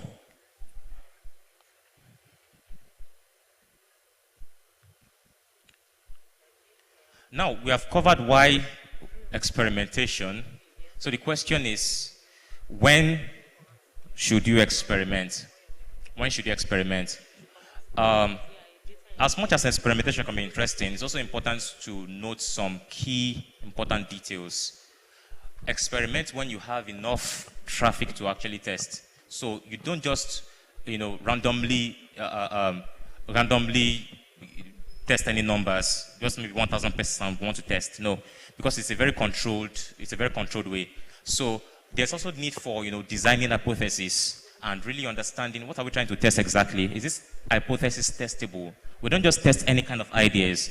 We need to formulate them in terms of hypothesis, and we need to make changes that are feasible and easy. We need to understand that the changes we want to make are easy and feasible to implement. Who can experiment? Can anybody just experiment or start an experimentation process? Can any company just start experimenting? Can any company just start experimenting? Not at all. I'm going to need, do you have a, okay. So, who can experiment? Not every organization really has the capabilities to experiment. So there are some questions that need to be asked. Some questions that need to be asked. An organization has to have a level of maturity, but maturity is a journey. But they need to be at least at the first level. It's called the crawling stage. And they need to be ready to start making data-driven decisions, which means leadership, for example, needs to start talking about data and data-driven decisions. You don't just jump into experimentation because everybody's doing it. The leader has to understand, or the leadership has to understand that, yes, we are ready to use data. We want data to be our core asset, and we want to actually use it in our processes. Can we also invest in the infrastructure for this? Are we willing to invest and really test experimentation procedures? And do we have the time? Can we implement this with time? Do we have the resources to actually achieve this? Because of our time, I would quickly look at types of experiments, and then from there, I would go to part 5, which is the last, which is experimentation management and culture. So this is supposed to be a 30-minute session, but about 15 minutes has been taken from me. So, all right, moving on. So let's quickly look at types of experiments, and I'll just move on to chapter 5. You guys can catch up with the slides, if that will be available later on. So we have different types of experiments. If you look at this, there's the hierarchy of needs that I'm sure we are all familiar with. And pretty much we have this analogy also in experimentation. And this is due to a researcher, Greenhalgh. And so we have this hierarchy of needs. Basically, we can carry out different types of research studies, right? But not all research studies are experimentation studies. We have case studies, we have personal opinions, right? Personal opinions coming from experts can actually serve as a baseline for making some decisions. That's what happens mostly at organizations that are not data-driven. Then we have observational studies where we now begin to look at, okay, what is data telling us? So you have things like surveys and then we gather surveys, we try to interpret them and analyze them. But when we begin to talk about experiments, we now start from controlled experiments, and controlled experiments might not be, are not necessarily the best level, because still under controlled experiments, we have randomized controlled experiments. This makes up these 4 aspects of experimentation that, pretty much we talk about in experimentation. And then we have the final level, which is meta-analysis, which is a systematic review of experimentation. Now, I'll just talk very quickly across all these areas. And then, no, just still on that. I don't want to go deep dive into those points. So I'll talk briefly into these areas, and then you just help me move to part 4. Yeah. So we have natural experiments where we are talking about, okay, let's say we started a data initiative in our organization and we don't have enough data to prove the impact or to quantify the impact of our work. How do we know? How can we test it and find out which of our initiatives or what factors in our initiatives are producing the best impact? What are the aspects of our recommendation system, or what are the aspects of a certain metric that are producing the best impact on our metrics? And so what you do in cases like that is you can set industry standards as control. In experimentation, we use 2 very important terms that you can take note of. We talk about a control. A control is pretty much the default baseline, the baseline that is happening default. Now we're trying to test something new. We're trying to work with something new and test what impact it has. That thing we're trying to test is called a treatment. All right. So the control is pretty much what has been happening before. What is the existing standard? The treatment is what we really want to implement. And so the control in a case, and an example like this I've given, is usually like the industry standards. What's happening in the industry, or other departments that have not started using data initiatives? What is happening there? We are trying to gather data from those other standard things and then testing against our treatment. Now, the next level that goes beyond that is when we actually have the data that we can use for control. Right? And these are called field experiments. And then quasi-experiments and randomized control experiments come under this. Quasi-experiments is we are testing between control and treatment, but we do not necessarily randomly distribute the participants across those 2 groups. So pretty much, let me just break it down a little bit, and then we'll skip to the next level. Suzanne, please, we are out of time. So please, just 2 minutes to wrap up. Okay. So it's a 30-minute session. It will be a disservice. It's actually already a disservice doing this thing in 10 minutes, really. So I was told 20 minutes. But it's okay. I'll round up. 25 minutes. So now, you wanted to test a data product, and then we have, for control, for example, we have users that we can put in the control group. The control group is for a particular hypothesis. These particular features are not improving business metrics. Then we have an alternative to that, which means these particular ones are improving business metrics, and we want to really find out exactly what it is. So if we don't randomly distribute users randomly and represent in a very representative way, it's quasi-experiments. Maybe we'll just randomize a bit, but it's not so evenly distributed. We call that quasi-experiments. Then when we go further, the best or the highest level of experimentation, where you are sure of reliable results, is randomized controlled experiments, which sometimes we call these online controlled experiments, or A/B testing, for example. And what you are doing here is that you rigorously randomly distribute users or traffic or the experimental participants across the 2 groups, the control and the treatment, and then you want to analyze the results. All right, so we'll move on to part 4. I'll skip all the engineering details. I prepared some of the engineering things. And experimentation management and culture. This is going to be very important for people who really want to implement experimentation initiatives in the organization, and also very useful for product people also. When you want to really start experimentation, you want it to succeed, right? Now, one important thing is that you can go through the different stages of the experimentation workflow, which were covered earlier, and you can talk about the experimentation design, experimental analysis, and then the experimental execution.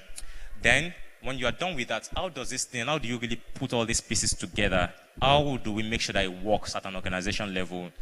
The technical details are the workflow. You design experiments, you execute the experiments, and then you analyze the experiments. But when we do all these things, how does that really help the business? This is where management and culture comes in.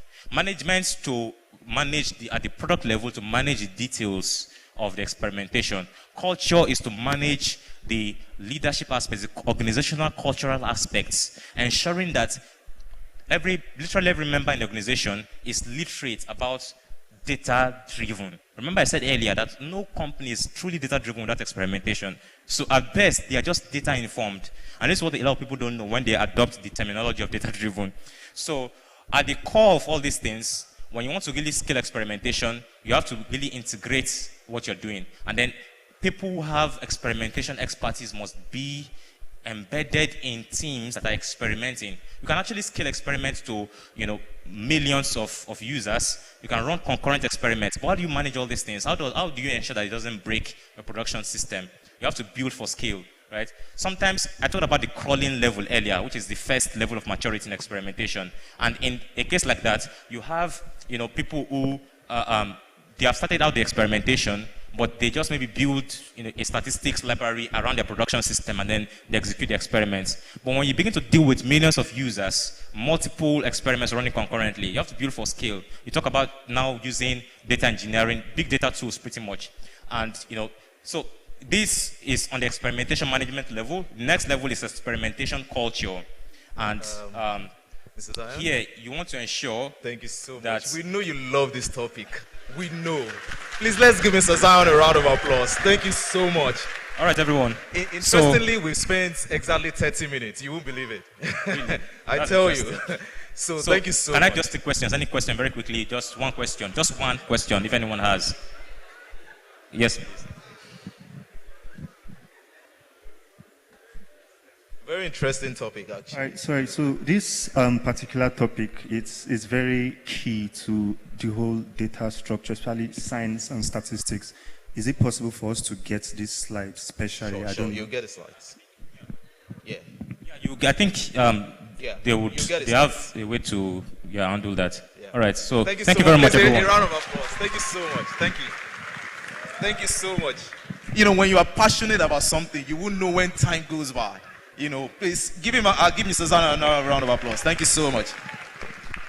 Guys, we are saving the best for the last, right? And I'm sure you just have a good taste of what it looks like, to be the best, right? So right away, we would have a session. It's meant to be a panel session, but we're going to make it a question and answer session. And it's with Microsoft. We have representatives from Microsoft right here. By the way, Microsoft is our headline sponsor. That is the headline sponsor for, DataFest Africa 2022.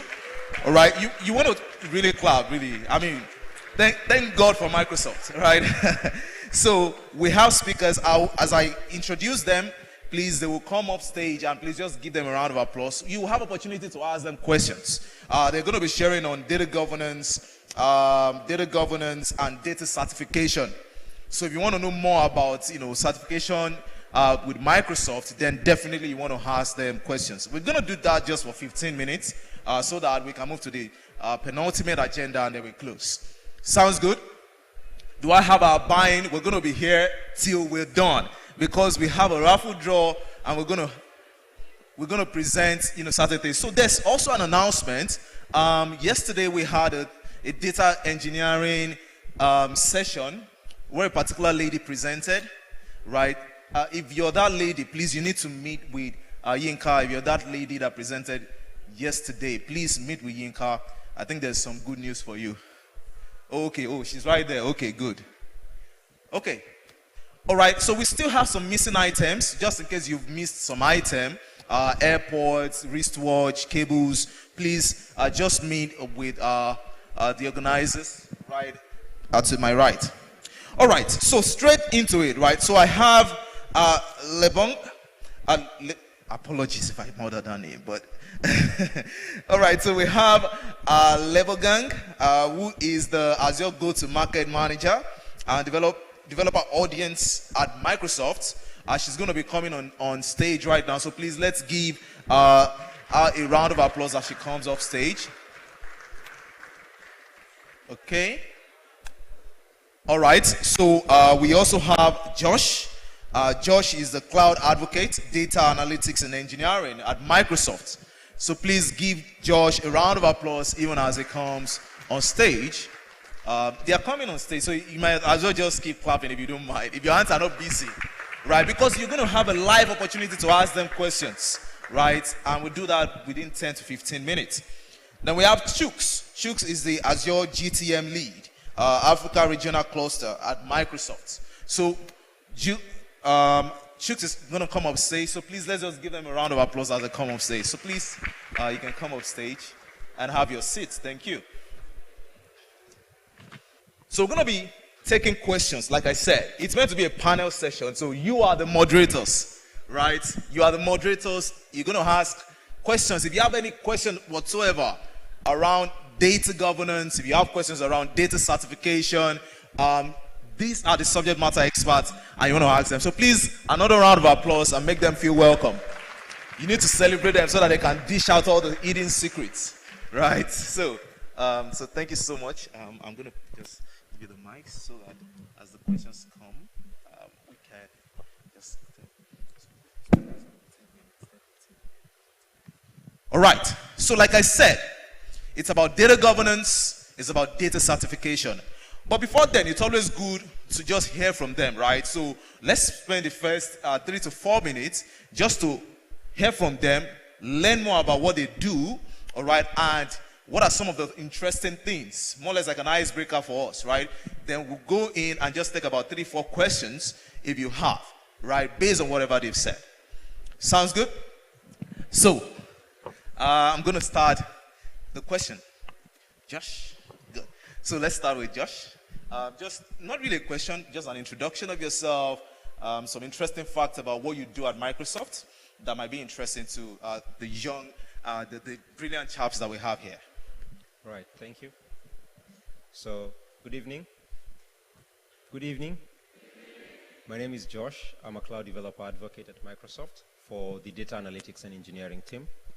So, I focus on 2 major products. One is Cosmos DB, which is our database platform, and also Microsoft Purview, which is our data governance platform. And as a cloud developer advocate, I'm the person who is responsible to ensure that Microsoft receives your feedback on this particular product, and also to ensure that I'm able to deliver to you, or rather ensure you understand what these products can be able to do for you and for your organizations. Amazing. Thank you so much, Josh. Wow, look at that power speech, right? I'm sure some people already have questions for Josh, right? So I'm going to go on to Level Gang, just an introduction on what you do at Microsoft.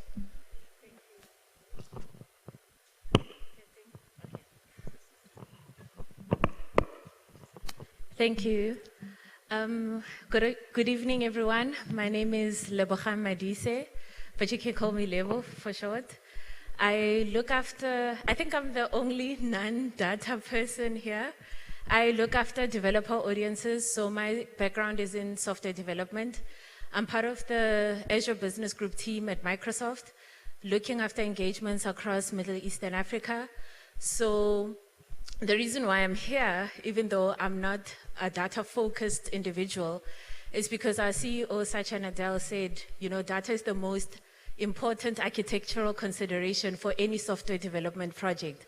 So hence my keen interest in ensuring that even software developers are enabled to work with data professionals like you. I'm also tasked with ensuring that your experience on Azure as a cloud is a great one.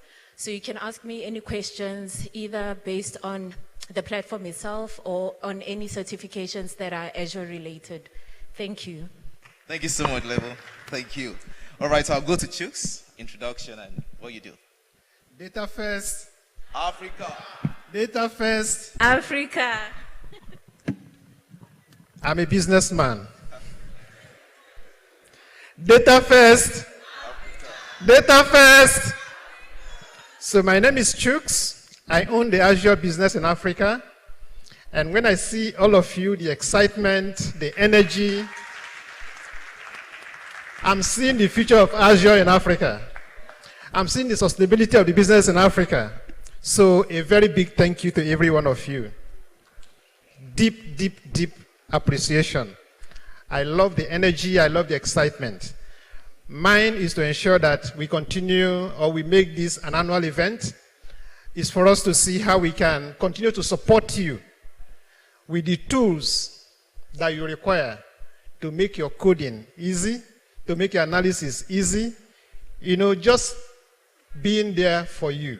And I think this is what, as an organization, Microsoft is looking at. When we say we want to empower every single individual, every single organization to achieve more, it's about ensuring that you have access to the tools when you need them, at the price that you need them, at the moment, and be able to also solve the business challenge that you want to solve. So this is what I do for Microsoft in Africa, is to run the Azure business. And thank you, because this is like a recruitment. I'm having all of you as part of the Azure community. Thank you so much. Thank you so much, Chooks. Awesome. So you've heard our panelists, right? So we're going to take questions. I know there will be somebody there who has a question about data certification, whatsoever. Please, with a show of hand, we're going to just take the questions about 3 to 4, okay? So I have 1. I'll just give you numbers, right? Any question whatsoever. I know that, by the way, Chooks, this audience is Microsoft oriented, right? Yeah. Can I confess something? Yes, please. In the last 1 year, I heard about AWS and GCP today, much more than I've heard in the last 1 year. Wow, that's to show you. So, when I say yesterday, you tell me AWS and GCP. Yesterday? Yesterday? When I say today, you say Azure. Today? Tomorrow? Azure. Okay? Lovely, lovely, lovely. Thank you so much. Okay, so we have 1 question. Okay, any other question? All right. Okay, second question. Okay, good. So we have 2. No, we have just 2 questions, right? Is anyone? Okay, so we'll go straight to the question, right? Just tell us your name and straight to your question. That's what we want, right? So please, if you don't mind, for the lady that's sitting at the back, please just move forward so that it's easy for us to quickly take your question. All right, please, you can stand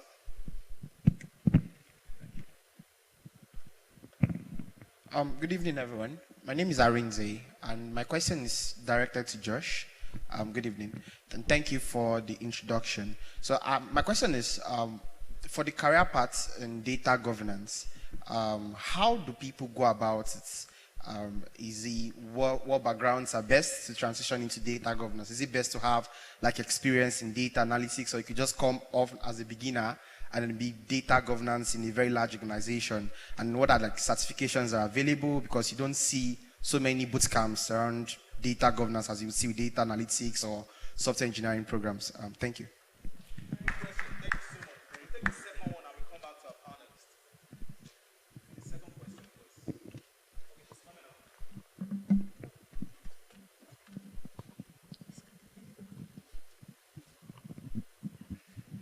Good evening, everybody. My name is Ebube, and my question. I just heard about data governance from this place, and I just wanted to throw more light into it. That's Josh. Help. What does your job description entail entirely, and what certifications would you advise someone who is going into it to hear? All right, so it's the same question. I mean, technically. So, shoots. Thank you. All right. Thank you. So, just to put, or rather, just to explain what data governance is. Data governance is everything that involves all the processes, all the tasks, or rather, managing all the processes, all the tasks, all the people, all the policies involved in your data process, so that you can ensure that the data that you're using for your organization is accurate, it's data that can be trusted, it's data that is secured, and that is being accessed by the right people, so that whether it's data analysts in your organization or they're accessing that data, they are sure that they can be able to trust that data. Yeah, and then the other thing you need to note about data governance, someone asked a question about certifications and learning. So at Microsoft, we have Microsoft Purview, which is our data governance platform. You can be able to go onto Microsoft Learn, and you can be able to learn more about data governance. I'm not sure whether we have yet a certification on that, but the learning resources are already available on Microsoft Learn. We already have an entire learning path for you to learn about data governance. And in terms of your background, whether you've done data analytics or you're a data engineer or you're just getting started into the data space, it becomes very easy for you to learn more about data governance, because as I said, it's more about the processes, the tasks that are all involved in managing, protecting, and governing your data estate. Amazing. Thank you so much, Josh. Thank you so much. I'm sure your questions have been answered. Excellent. All right, so thank you so much. Okay, yeah, you want to add some point? Yeah, please go ahead. So I wanted to add on the certifications part. If you do the database administrator learning path, what you get certified in is to ensure that the entity that you work for, so the company that you work for, from a cloud perspective, the rules are enabled to protect even the employees from leaking information by mistake, by setting up the policies and everything. So check out the database administrator learning path if you are interested in governance.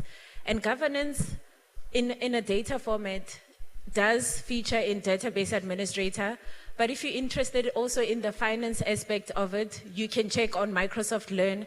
It will have that information for you. Wow, thank you so much for bringing that home. I'm sure you picked that. Good. All right, thank you so much. We can't thank you enough. Yes, Jukes, please go ahead. Okay. Just for information, because from the 12th to the 14th, 3 days ago, okay, that ended yesterday, we had Microsoft Ignite. I don't know how many people registered or participated in Microsoft Ignite. Excellent. Excellent. There are tons and tons of information on newer technologies, newer solutions that are valuable for you people. So please, even though you didn't register or didn't participate, you can still go and search for Microsoft Ignite. It was the biggest tech event, that was hosted in different locations, but one event. And there are hundreds and hundreds of newer technologies that will help you in the work that you do today. So they're all available online. And like they said, if you go to Microsoft Learn, it's a whole university. So please leverage on those tools. They are available to you at no cost. We are making those tools available for your enablement, for your empowerment. Please, they are available.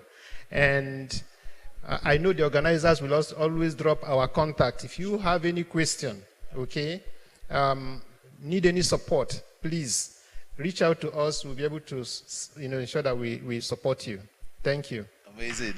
Thank you. That's so much reassurance coming from the businessman. He has given us the assurance of support, right? So please, let's give our panelists another round of applause as they take their leave. Thank you so much. Thank you. Thank you so much. Please, let's keep doing that. A round of applause, please. Thank you so much. Amazing. Anama, it's been a fantastic time, Yes, it has. DataFest. Thank you so much, guys, for staying so far. So quickly to the next session. We want to quickly have Cafe 1 give a lightning talk, a 5 minutes lightning talk. Cafe 1. Okay, please let's give a round of applause to him. Just 5 minutes to let you know what Cafe 1 is about. How many of us here have heard of Cafe 1? And Cafe 1 is one of our sponsors, so you know what it takes, right? Awesome. Thank you so much. Good evening, everyone. Wow, great number of people in here at this time. I mean, to still be here by this time of the day, it shows our commitment to what we do. Please, let's put our hands together for ourselves. Yeah. So we have a video. I don't know if it's ready. Can we quickly play? Hello, welcome to Cafe 1. Cafe 1 is open to everyone. Our community welcomes young, vibrant individuals who are not afraid to reach for the stars. You don't have to own a Sterling account to be part of our community. Although it makes it cooler. So grab a coffee, sit, relax, and network. At Cafe One, we are refining the future of banking to be more convenient, intentional, and beneficial. You can meet your $1 million clients, business partner, work buddy, study buddy, co-inventor, even the love of your life. You never know. In our community, we are millennials, creatives, tech geniuses, entrepreneurs, students, and you. So come, connect, and find the best community at Cafe One. Thank you so much. If you enjoyed that, please just put your hands together. Okay, so I have just 5 minutes to tell you about Cafe One. My name is Tolu. I work with Cafe One as a community manager. Cafe One is one of a kind. I mean, you would never find a place like Cafe One anywhere else in Nigeria. So Cafe One is a community center where we do banking, we do co-working, we make the best coffee in Lagos, and then we have communities, innovative communities. So I'm sure many of us in the tech and data business, we are remote workers, right? And we know what we go through in the remote business. We go through a lot of shege. I mean, from electricity, poor electricity in Nigeria, to terrible network service, to distractions, working from home and all of that. So Cafe One is a co-working space where, you know, banking can be difficult. Nobody wants to go through, you know, queuing up in a bank and all of that. So imagine going to a Cafe One, you're seated on a couch, sipping coffee, and then there's somebody there to attend to you to open a bank account, to get ATM card, and all of that. So all of that is made possible at a place like Cafe One. And it's a co-working space where you could just go to and work daily. Cafe One is open from 8 a.m. to 8 p.m. daily. It's very affordable. It's not free. I know some people are already looking at me. So, so to work from a Cafe One, open 8 a.m. to 8 p.m., it costs 3,980 to work the whole day, you know, unlimited internet, uninterrupted power supply. But guess what? Guess what? If you are a Sterling account holder, right, you have access to almost 50% discount. So instead of paying 3,980 at a place like Cafe One, you work from morning till night with just 1,980. And it's not a problem if you don't bank with Sterling. I mean, Cafe One is open for everyone.